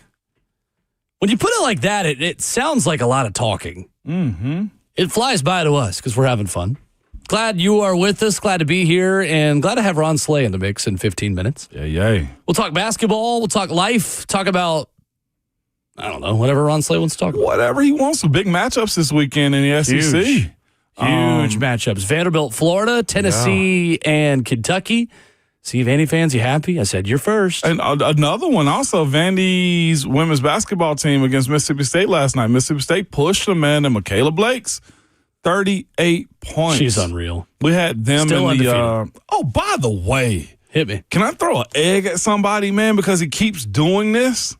Absolutely, you can. The Texas Longhorns women's basketball head coach, Vic Schaefer, continually making excuses about what conference he plays in. Oh, Numerous times. Oh, it's because we play in this hard division. So apparently he complained about playing LSU and he complained about playing LSU and South Carolina. And it's just like, this is what your AD and team and like school president signed up for, sir. Yeah, you get that SEC check, you'll be all right. Yeah. You're going to be okay, Vic. You tough. You're going to be right? okay. And they lost last night, Texas Longhorns women's basketball. They lost to South Carolina last night and played them well. They didn't foul under 8 seconds down 3 also. Like South Carolina had the ball and they just dribbled it out. How about do your job? Yeah, I know. How about what a wild concept that is, that man. Has nothing to do with the conference logo on your jerseys, not fouling when you're down 3. So my wife had told me about this at first. She was just saying, you know, like South Carolina needs to be here. I was like, why are you hating on the Texas coach? It's like, no, because he's complaining about playing competition in the SEC. Yeah. And immediately he went to halftime and he complained about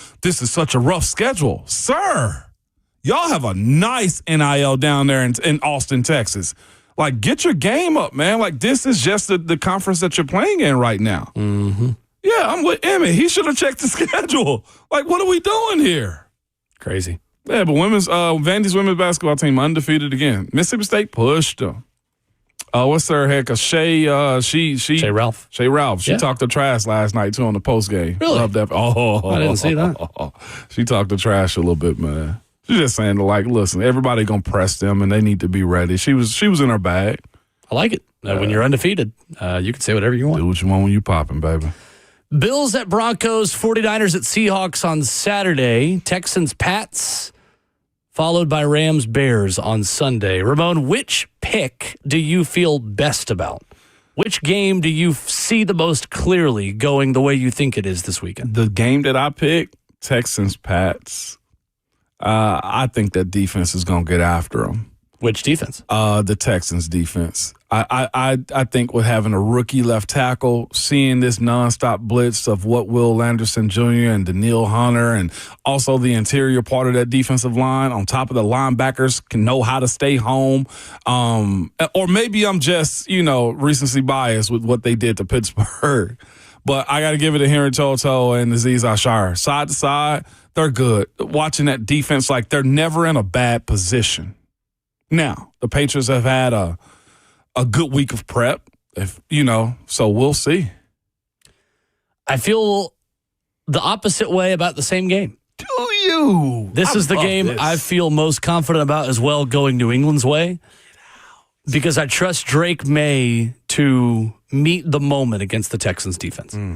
I think he has got the exact skill set that a quarterback has to have in order to be successful against the Houston Texans. Can you get out of pressure and get out of jail and beat them with deep passes down the field to take advantage of how aggressive those defensive backs are?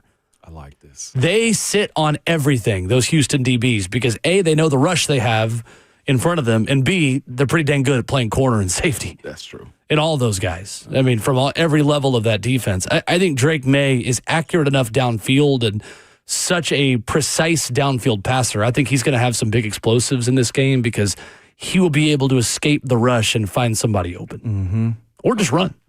Yeah, this is true. I just don't know if his leg's going to be able to do it this time. Not against that defense when they're also expecting it. They, to me, Houston defense have gone on a heater right now. No doubt about it. I just Houston could be the team that win the Super Bowl. Maybe I'm giving them too much credit. No, I don't think you are.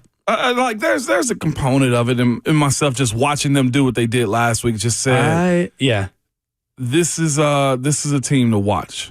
I think you're giving the Texans the right amount of credit. I don't think you're giving Drake May enough credit in his ability to play well against that defense. I hadn't been out on Drake May. I've recognized his game and understand it.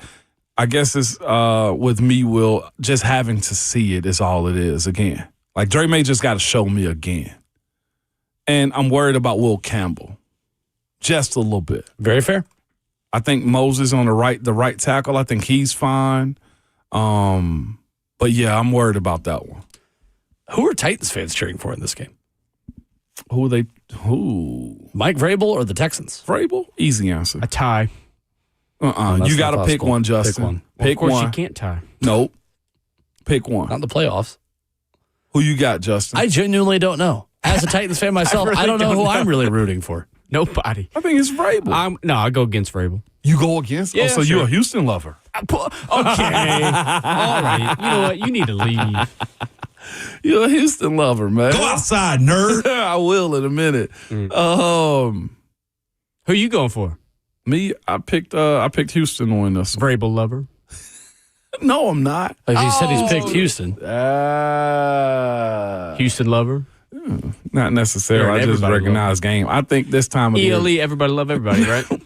Well, it depends. Only in an hour. We're not loving anybody right now. Not right now. Yeah, give it time, Jayhawk. I would go Houston as my favorite, just because sometimes you can view this as the SEC trend, is you want the SEC to continue to have success.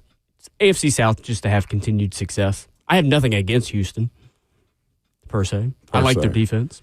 CJ can't have those 5 almost turnovers, though, either. Yeah, I don't think Houston's going to win, but I don't know. Maybe you cheer for Houston so they get a worse draft pick.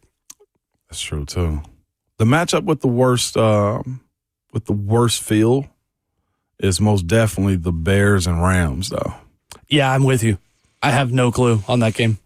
Those conditions are going to be treacherous. No clue in that game. And with the Sam Darnold oblique thing now, I don't really feel great about the Seahawks. But Kyle Shanahan has really not had good offensive performances against Mike McDaniel. So I feel decent. From a betting perspective, I have no clue on that one. But I still feel decent about the Seahawks winning. Let me ask you this, not including spreads. If you had to go answer you this. Money line across the board, and I'll go first. Money line across the board, who I would pick, just straight up who wins. I go Denver, I go Seattle, I go Houston, and I go Rams. Yeah, I only really differ with you on New England. Actually, no, I differ with you on half of them. Bills over Broncos for me. Seahawks over 49ers in a close one. I think it's ugly. It's money line. Patriots over Texans. And Rams over Bears, reluctantly. Even Matthew Stafford can't play that bad 2 games in a row. It's cold. I don't know, though. Maybe he can. And because outside. he's just not ended the season very well. It's cold and it's outside, and he's older. He played the NFC North for a long time. He'll be all right. But mostly he'll be all right. It'll be all right. This is the perfect script that the NFL has written up, and I love it. I absolutely love it. Yeah, I'm just so excited to have some new teams and some new logos and some new quarterbacks to watch. Just some new storylines and things to talk about. Is the league, in your personal opinion, we look at this playoff race and these guys getting their second chance in a good, healthy spot with quarterbacks moving forward? Will they garner the same name brand as Peyton and Breeze? I'm not going to go that far. Rivers. Because that's a historically good run of quarterbacks that we had in the last 10, 15 years. But I think Drake May and C.J. Stroud, just in that game, are good enough examples of the new generation of quarterback that's starting to take over. Bo Nix could be. Josh Allen has been in that discussion as well. Caleb Williams would have something to say about that within the old guard of Stafford and somewhere in the middle of Purdy and of Darnold. But yeah, no, to me, Drake May feels like the next big thing that can change in a hurry because last year at this time, Jaden Daniels felt like the next really big thing. And for one reason or another, that didn't materialize in his sophomore season. This sophomore season for Drake May looks like the beginning of something really special in New England. And they get cut short last year, though. Did he play 17 last year? Drake May? Yeah. No. I didn't think so. I think he was around 9 games. Yeah. So he didn't start week 1. It was still Jacoby Brissett, and they were splitting time. Oh, Mayo. Gerard. That's right. He was trying to ease him in. Started 12 games and played in 13. He went 3-9, 15 touchdowns, 10 interceptions. He was sacked 34 times in 12 starts. It's a lot of sacks. Yeah, it was. Jayhawk said he had a bone to pick. Yeah. I blame you for this. I just got a text message that says, I'm a Houston lover. No. That's crazy. Houston Hawkins. Houston Hawk. We've got a Canadian that produces 3HL and a Houston Hawkins. We've got a Houston fan. That's crazy. That's crazy, Jayhawk. It'd really be your own people. Zell's from Canada. You from Houston, a Houston lover? Way to go, Houston, Hawk. we have a problem. It's Hawkins. And his name is Houston Justin Hawkins. I have one thing to say. This is ridiculous. Is that a new baby name, too? Houston Hawkins? I didn't know where that drop I don't know what that right there was. What is that I from? like it. That was from an interview back in April. It just randomly dropped. Who is that? I don't remember. Okay. But it was funny, though. Was it? Was it really? Ron Slade joins us coming up next.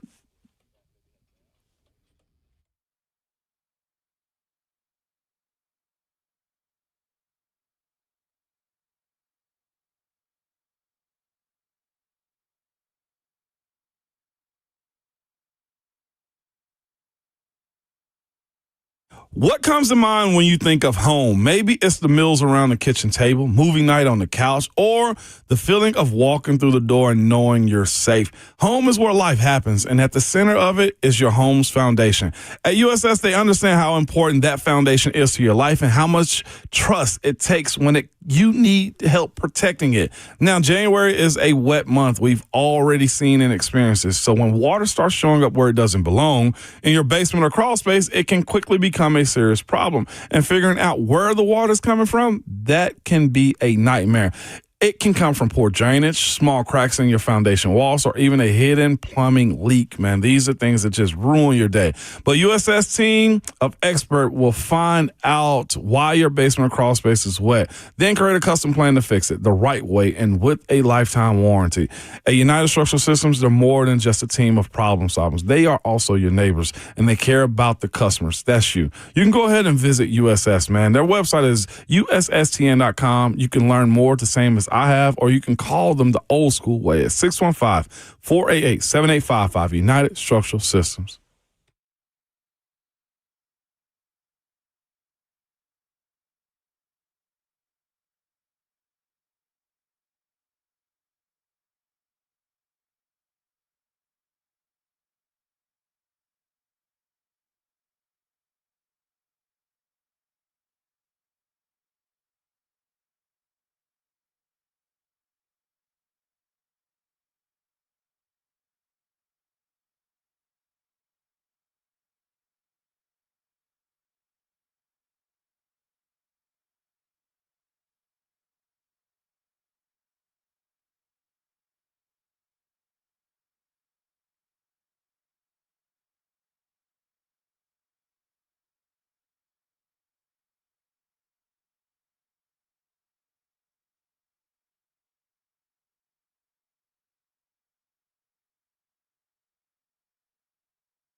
Ramona Will, 104.5 The Zone continues in hour 4 on Friday.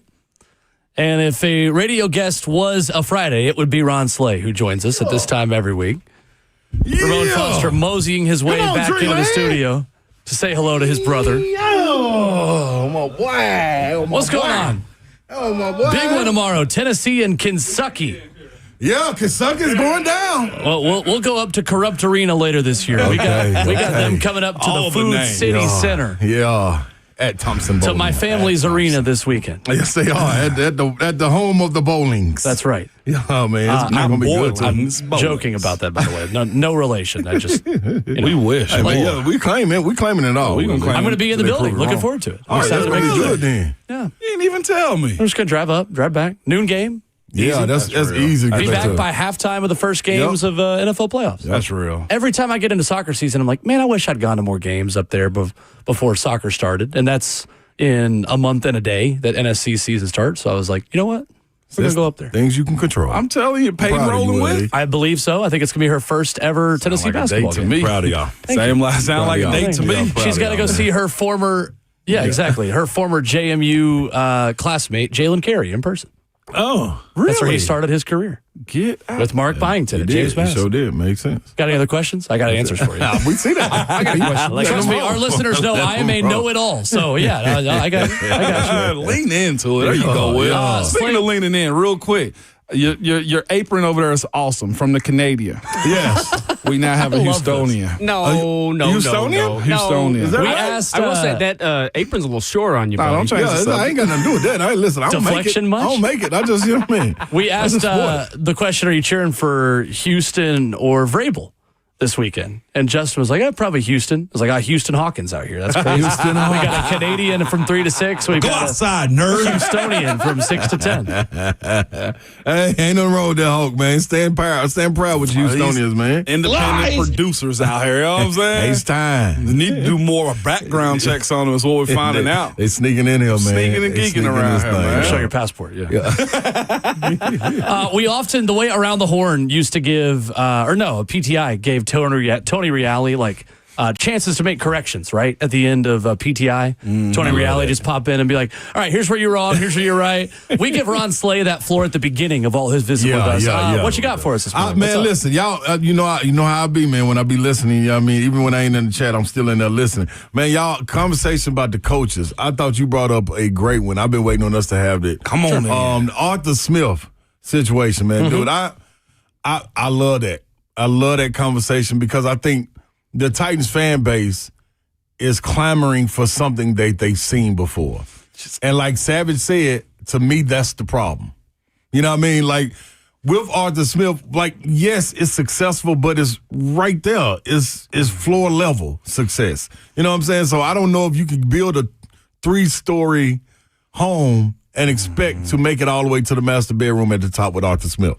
But you're going to have a ball on the ground floor. You know what I'm saying? Like, everything down and below as far as building, the foundation, like the theater room, you know what I mean? That's downstairs. The power works. Yeah, you walk outside, you know, that's floor level with the pool and all that. The outside space is going to be great, you know what I mean? So I think that's good, but when you look at it outside of having Derrick Henry with that stale offense, you know what I mean? That is, now listen, I live by if it's boring, it's working. I live by that. You know what I'm saying? I do too. You know what I mean? I do too. And that's cool. But it's also it's always a level that you got to raise to get to a top-notch level as well. You know what I'm saying? Right. Sure. So who raises that standard, you know what I mean, to take a page out of the Steelers book. Right. And like when Savage was talking about him coming along, what raised them up with the Steelers? It was Pouncey. Yeah. So you got to have somebody to come along and raise it up. Arthur Smith, I think, is cool with what he has. You know what I mean? And I also thought watching Aaron Rodgers, it was a lot of times he was looking at the sideline like, hey, come on, man. Like, let's go. Hurry up. Screw it. I got it. You know what I'm saying? Yep. So that's one thing. And outside of Derrick Henry, I thought he got stagnant with Bijan Robinson, and I thought the problem with him, you got a dynamic back, but he wasn't being able to be a dynamic back. You know what I mean? When he was coming out of the draft, it was so much about, hey, man, line him up out. Let him go be a utility back at the same time of being a plotter. You know what I'm saying? Like, he wouldn't do that. So you saw the frustration grow, which Kyle Pitts started picking up the frustration. Drake London started picking up and everybody just got frustrated until it was like, all right, y'all, we got to move on. You know what I'm saying? So, and I think it always comes to that because you so comfortable on the floor. That's my only thing with Arthur Smith. Sure. You know what I mean? Would he be able to say, I'm the head coach, but you go get a Mike McDaniel? You know what I'm saying? And give him the reins. And then we see where, you know what I mean, the tug of war happens or something like that. But I'm been cool on him. I want something new. Not new in the sense of sure what we just had, like y'all was talking about with Brian Callahan. You know what I mean? Somebody that's never done it. But something new where it's like, okay, I've seen what he's done. Like I've even thought about what Savage been saying with Stefanski. I understand what he did at Cleveland. Right. You know what I mean? And I think a lot of fans are watching and they're like, man, but he ain't took him nowhere. He ain't did anything. That's true. I mean, who has in Cleveland? That's the other part that kids forgotten about. You know what I'm saying? I totally agree. Who has taken Cleveland somewhere besides Jim Brown? You know what I mean? Like that's it.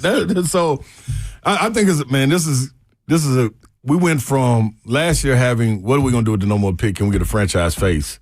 So now, okay, who's gonna be in the helm of it? You know what I mean? Like these are bad problems to have, but it's interesting, good problems to have if you hit right. You know what I mean? Yeah, this is the conversation. This is a conversation. 2 years ago I was about to pull my hair out. And that's probably why I'm going to We Grow Hair. I knew that. Like, shout out. You know what I mean? Place back, special. You know what I mean? Yeah. But it's now like, okay, now we got something to at least build on. We're at the ground. We was trying to fight so hard from going to the basement. We in it now. You know what I'm saying? So let's build our way out. I will say, your point about the Cleveland and pulling them out of it, like Stefanski did pull them out of it. He did. Right? He did. To like 2 double-win seasons. For a season at a time. Yeah, right. Per season, with what he was given and the issues of, Deshaun Watson and everything else involved in it. Conklin wasn't a big part of it because he was injured in and out of the playoffs. The left tackle had his issues too. What you're trying, to me, Savage, and Will and I talked about this just a second ago. What I feel like this franchise has to fight against is trying to, what they have to fight against is in Cleveland. You can't keep having the same turnover, which is why when we were having that conversation at the end of the last hour on what are you asking this coach to do? Right. Are you willing to sit in the boat and watch it get rocky with how Detroit did with Dan Campbell in this next hire? And in that situation, to be someone who probably hasn't been a head coach before, who's a first-timer and taking that risk. It would be. And I don't know what that's going to look like or what these candidates are going to be capable of doing. I don't either. I genuinely don't. Who to you, one is your pick, and 2, who was the best pick of the litter if it's not your pick? Man, so I've been on the Salah train without Brian Flores being introduced to me. So with Brian Flores being introduced to me, is more, I'm really leaning that way now. Flores or Salah? No, Flores. And he's not even been requested to interview. I know that. Right. That's what's crazy. Mayor ran down the list of them, the 15 guys, and I'm like, dude, Flores ain't on that list. No. Like, and I would be all for a guy like Raheem Morris as well, but it's just too sticky and too early for him walking away from Atlanta. That's how I feel about McDaniel. That too. But I don't want McDaniel as a head. I want him as a OC. You know what I'm saying? Let him grow. Yeah, but I heard him talking Savage on the after the Titans game, the clip that they released. I'm not sure I want that voice talking to the masses. But if I walked in the offensive room with the quarterbacks or, you know what I mean, the skill guys, I'm like, man, dude is a genius. He's a genius in here. Yeah. But then when you put him in front of 60 guys, right, and people got their hoods on, and he just cussing, and like it don't even go with the context of what he talking about. It's like, hey, all right, bro, we get what you're trying to say. Just be you up there. Can you command the locker room? I don't feel. One thing you got to be able to sell to athletes is genuine you. We can see through all the Shiano, all of it. Now, what you do on outside of the building, that's you. But what you do in this building If it's faking, we can see it. You gonna sniff No ifs, ands, or buts about it. And all it takes is one guy to be like, hey, man, you see what he was talking about with this? And then that circulates to somebody else. Then somebody else. Now you done lost the whole room. Or you got a second guessing where we leaving our position room and it's like, oh, man, what? Man, why Denard ain't up here doing this? Denard sounded way cooler talking like, you know what I'm saying? So I don't like him leading the group of men, Savage. I do like him offensively. That's why I said I thought he was a step. Like, he's about 3 or 4 years removed from another head coaching position. And you guys, obviously, to make a very obvious point, are very well qualified to make that statement of what commands respect to the locker room, considering the locker rooms you both have been in. Like, you guys can speak more to that than I can because, and by the way, I agree with you. Like, I think Mike McDaniel's got to go above and beyond with his background and not playing in professional football. Like, he's got to really go above and beyond to earn that respect to where Jeffrey Simmons, just to use an example, right? Like, what are you selling me that I'm buying if I'm Jeffrey Simmons? Those are two very different human beings. I'm not saying that's insurmountable. I'm not saying it's not possible. Like, it can be done. It can be done. And they won 11 games in Miami. So clearly he was able to do it at least once. But like, scheming a wide receiver open is like one of 100 job responsibilities for you as a head coach. Yeah. As an offensive coordinator, that's like one of 20 job responsibilities. Yep. That's a different conversation. Agreed. You've been around to your point about room presence, Mike Tomlin. When he walked in and you seen him, it just got it. Yeah, and then, but this is the thing. Yeah. When he walks in, that's how it was. Like, oh, okay, so we sitting amongst Savage and his guys, man, and I'm a fly on the wall at the same time. You know what I mean? So sitting there, but in the circle. So when Tomlin walk in, it's like, I'm like, oh, okay, hold on, wait. Straighten up a little bit. Big dog walked in right here. But as soon as he walk in, he disarms you. Yeah. To like, hey, what's up, man? He gives it right back to you. Yeah, it's like, you know what I mean? Like, okay, and then I'm like, oh, damn, we finna have the cool combo then. You know what I'm saying? So you got to be able to demand it on site, but at the same time disarm, but letting it be known that when it's time to go, it's time to go. It's not even a question. It's so nonverbal. Yeah, right. You know what I'm saying? Like, it ain't nothing. I got the hoorah and all. I ain't got to do that. There's a speech circulating on social media of him. I wish we'd have played it earlier today, but I'm not sure it has any cuss in it, but like the demand. It does? Yeah, okay. The demand of what he's asking you to do. Like I said, he's the leader, and that's what I'm asking for this. That's why I keep bringing up who's fit to set a foundation and build this thing up. Yeah, who's a leader or who is performative in leadership because they're just so good at scheme. Yep. What's important to this organization? Because maybe scheme stuff matters and you get the right defensive coordinator and you pair up McDaniel with Saleh and then match made in heaven. Because we talk a lot about Saleh head coach, McDaniel OC. I don't know. Like, it's going to be really interesting to see where they land because other than Matt Nagy being an obvious connection. Not to Curtis. It doesn't really feel like, not to a lot of people. Man, you say the words Matt Nagy 3 times in a bathroom with the lights off, and 3 Titans fans will knock on the door and tell you why they hate him. What are you doing in there? Who you in there talking to? He better not be in there with you. I don't understand. Nagy better not be in there with you. I understand there's hesitation on Matt Nagy. Like, I get it, but this visceral he'd be a disaster. Like, what do you mean he'd be a disaster? I don't know if he'd be a disaster. You don't know. I thought y'all presented a great case with Sean Payton, all of these guys. We just don't know what's going to happen, man. I thought Tyler Shuck was going to stink out loud in New Orleans this year, and he looks like he's a legit Rookie of the Year candidate. Like, I didn't think Bo Nix was going to be anything for the Denver Broncos. Like, it's like evaluating draft classes. Like, give it 2 years and then get back to me. I don't know. I don't know how any of these guys are going to do. It hurt, man, from being this close to it and watching it. I think that's the biggest thing. You're tired of being uncomfortable. Yeah, right. You know what I'm saying? Like, and I get that fans are impatient. I'm impatient. Like, we all are. But, like, we also got to be reasonable. Yeah. That's why I keep yelling.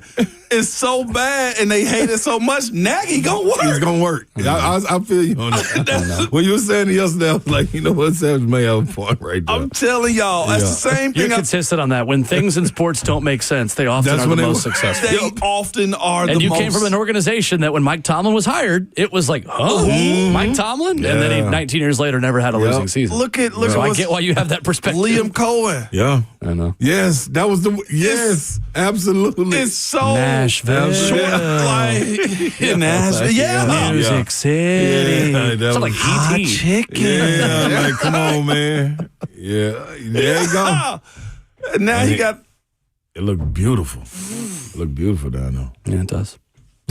You sound like the Jacksonville columnist. That's coming behind, and that's him coming behind That's the question, proven too. guys, man. That's It what the crazy was. part. Like, so.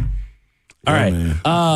Let's shift gears. I know, man. Slay, I got to be honest with you about something. Talk to me. I love Tennessee basketball. Yes. Hear me when I say this. I Okay. love Tennessee basketball. I love college basketball. I got you. You can talk to my loved ones. You can talk to my lovely fiance, Peyton, the very important Peyton. Talk to my friends and group text. I'm texting a buddy a lot right now. Yeah. Even when Tennessee wins, Yeah. I'm texting buddies a lot.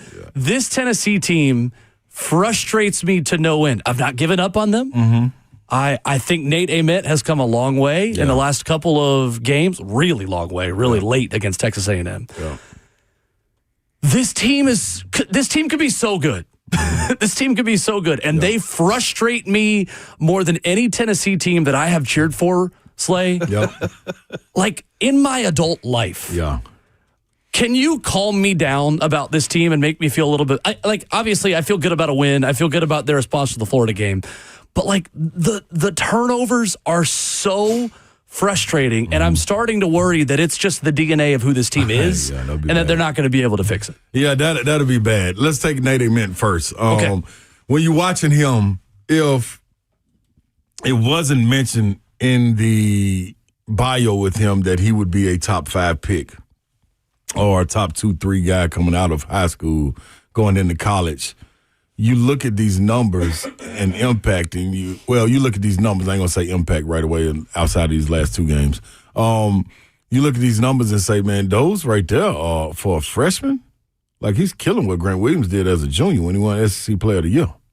You know what I'm saying? What Admiral Schofield did can't hold a torch to what he's doing.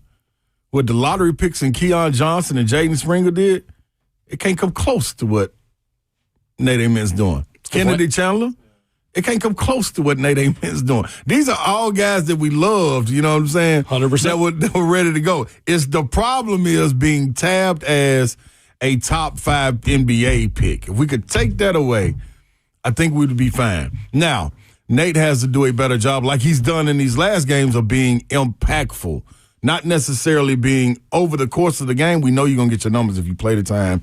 It's going to happen. But the impactful plays, the diving for loose balls, the getting the big block, the really trying to slide your feet and play defense. Like, whoa, like, you look at the effort and you're like, dang, that was big. Him learning on the fly. Like, he's been put in some spots against the Texas A&M team in particular. When he got the 5-second count, I was explaining to people, like, dog, Texas A&M gets a 5-second count on everybody. It's like the way Bruce was when he first got to Tennessee. Like, that's Bucky ball. And until everybody adjusts to it, it's going to be difficult to pick up on it as far as the conference, which they starting to tinker with it a little bit. But that's one thing. The balls being lost, that's people, I feel, trying to do more than they need to. That's coming from watching a guy like Zakai who's comfortable with getting screamed at. Because don't forget, last year, Zakai had a problem with turning the ball over, too, especially getting in the lane, throwing the lob to early on, throwing it to defeaters. Everybody like, dude, shoot the ball. What are you doing, Zakai? Like, why you keep getting in there and lobbing it up? Until the latter part of the SEC season, he got in there, he started doing the float. It was like, wow, we've been waiting on this. So the problem is, in practice, you play a certain way. Defensively, you're the help side. You're Felix's guy. You come up to help to stop the penetration. The lob's there every single time. So you transfer that to the game. That's half of it. The other part is you're so caught up on the team. It's not about me. I love my guy. Yeah. Feel selfish if I shoot this right here. Sometimes that's the best option. Getting to the elbow and putting the ball on top of the rim. We talk about the DNA and the blueprint that Florida left, that Houston left. those guys shoot those shots because you got gorillas down there going to go get the rebound. It's better for them to go get it off the board. Yeah. Jalen Carey, Felix Okpara, especially J.P. Estrella, like, don't drop it off to him. I need more from JP. Put it on the Lord and the game needs more from JP Estrella. I ain't sure. I don't know what's gotten to my brother, man, but JP got to get it together, man. Like, we expecting way more than him. The fear of God. Man. Like, he been I'm with you. Drewski did a skit the other day about the kind of sermon. Man. Like, he'd acting like going down there. You know, I used to be acting like. I used to go down there and light it. But you know, when the service is over, then everybody get to walk out. The acolyte's supposed to go put the little bell thing on the light and shut it down. Yeah. He just walking out, leaving. You gonna burn the church down, JP? Like, we need you, brother. Carry all the way through, man. We don't just need you at the end on the camera doing the W's. You know what I mean? Like, come on, man, you more than that. Getting too cute for it. Yeah, man. But going back to it, man, I think it's just too much sharing. Like, a lot of times, it's okay to be selfish. And you know who's selfish in a good way? Get Lefty. Amari Evans and Troy Henderson. Troy was sitting there calling for the ball, man. He did not once think, when this ball is swung to me, I'm about to penetrate and kick. I'm letting this fly. You talking about a person that's dreamed about the moment, and it may be just that week leading up to the game. But he knew his celebration and everything when he was going back and said, what? He saw that ball go in. He's got a little Zakai Ziegler in him in that one. And a little Lamonte Turner 100%. That we've been looking for. And we need that. So you got that. We need that. You got that. Mm-hmm. I also understand the guys that we're talking about are freshmen. Nate, they meant Bishop Boswell, sophomore, but, you know what I mean, played sparingly. Troy Henderson, Amari Evans, Dwayne Brown. Mm-hmm. You've never depended on these guys in a Rick Barnes system. Yeah. It's always been veteran guys with one sprinkled in. You know what I'm saying? And that sprinkled has always been a fifth-year guy as of late. So it's just a lot of getting acclimated. So I think they're going to be fine, Will Lee. I thought the win and listening to, and I know we got a break, the win and listening to Hubs talk this morning, I thought he hit it on the head. Sometimes a gutsy win is better than them coming off that Florida loss and coming out hitting on all cylinders. Right. Yeah, you get a challenge. Yeah, and then plus you get a and then that may be false hope, false advertisement. Fool's gold. You know what I mean? Got challenged and you stepped up to the plate. And you had an opportunity to shrivel. Yeah. It was plenty of times in that game they could have folded up and just they wanted to at times. But Rick made them keep it on. You know what I'm saying? Call that timeout, get back to it, let's go back to work. So for them to get the double overtime and gut that one out, I think that's much more. You gain much more out of that, and they come together better. And you can listen to Nate Ament's post game interview, and figure out what they thinking. You know what I mean? So I think they're gonna be all right, Willie. All right, coming up, more SEC basketball with Ron Slay. Florida taking on Vanderbilt at 1:00 in Memorial Gym tomorrow afternoon. You got Bama going to Oklahoma. Man. Arkansas looking like a vintage John Calipari team. We'll go rapid fire around the league with Ron Slay after this.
Ramona Will, 104.5 The Zone, wrapping up the show, wrapping up another great week. Appreciate Brent Hubs stopping by earlier, and always appreciate Ron Slade joining us in studio as he does now. Yeah.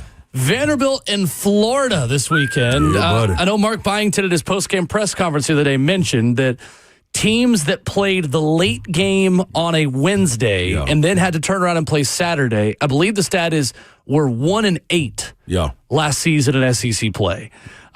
This is a stylistic clash of styles that I love and have been really interested in watching for Vanderbilt. A guard-centered, backcourt-centered, we're going to get downhill and drive against your guards kind of team and play defense and run sets against a physical front line that might be able to push them around a little bit, matchup-wise. What do you see in this matchup? They're going to push them around. But this is the other part, man.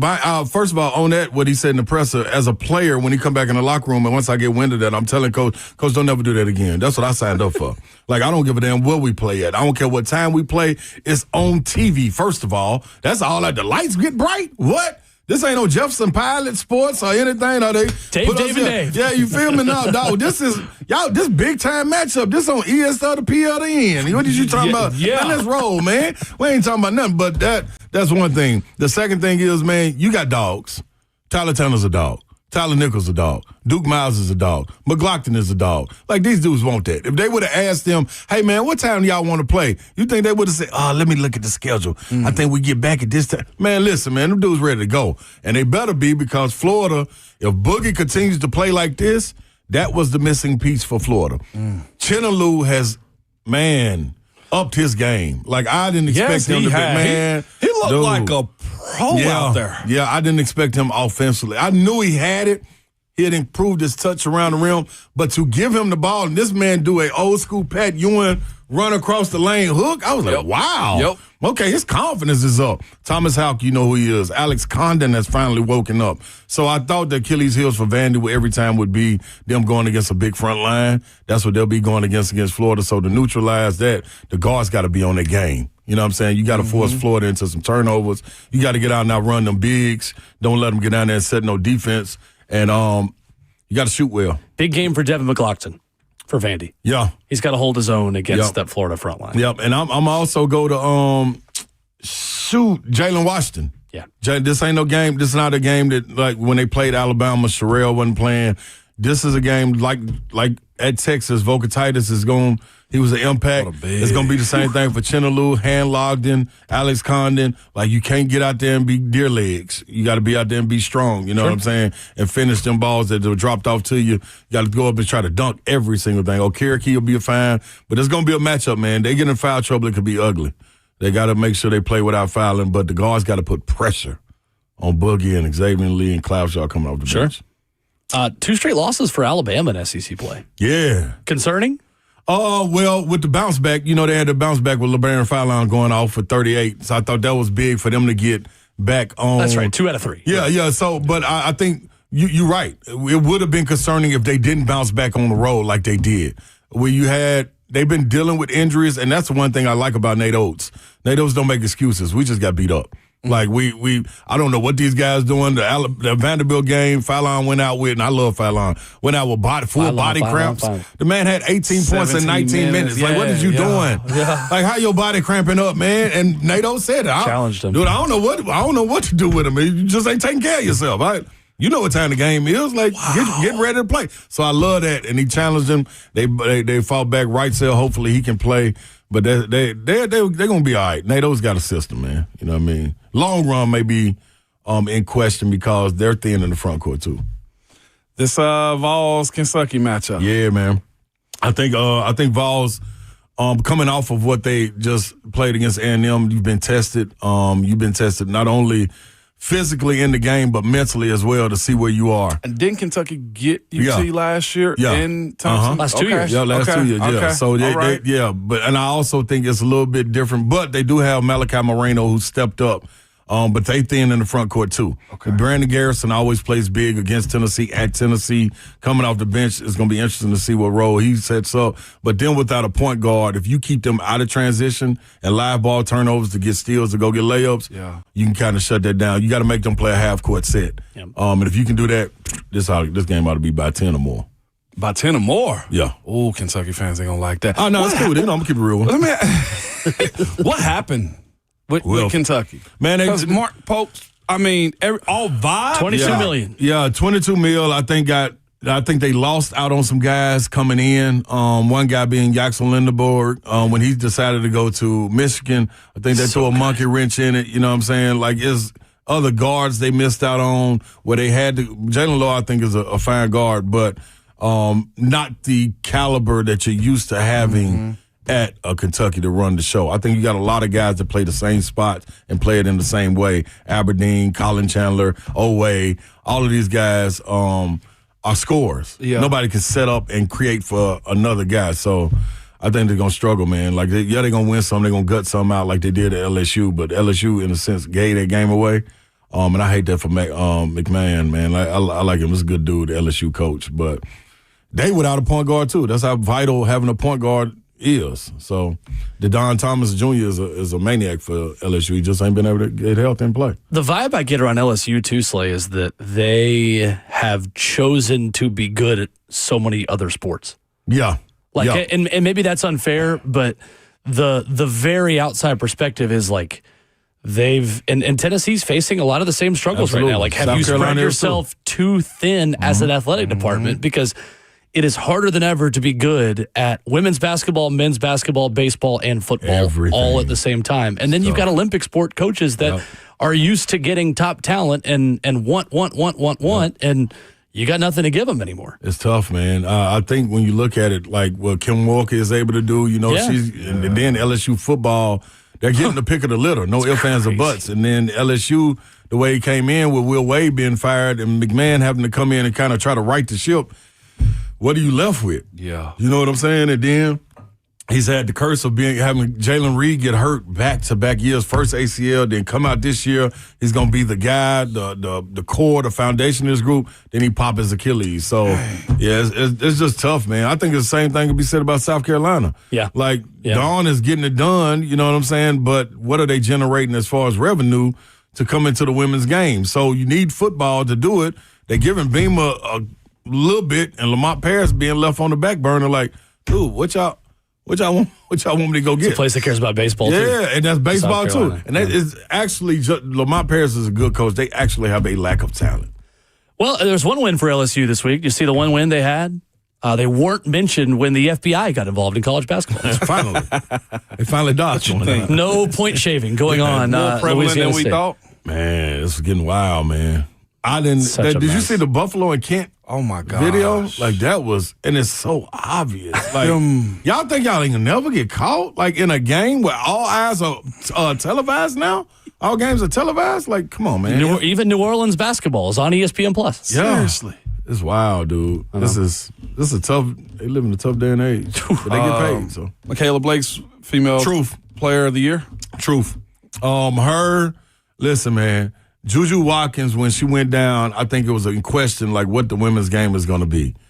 Man, Jelani Cambridge at Ohio State is killing it. 40-piece. Oh, my gosh, man. Michaela Blake's is going crazy. Madison Booker at Texas.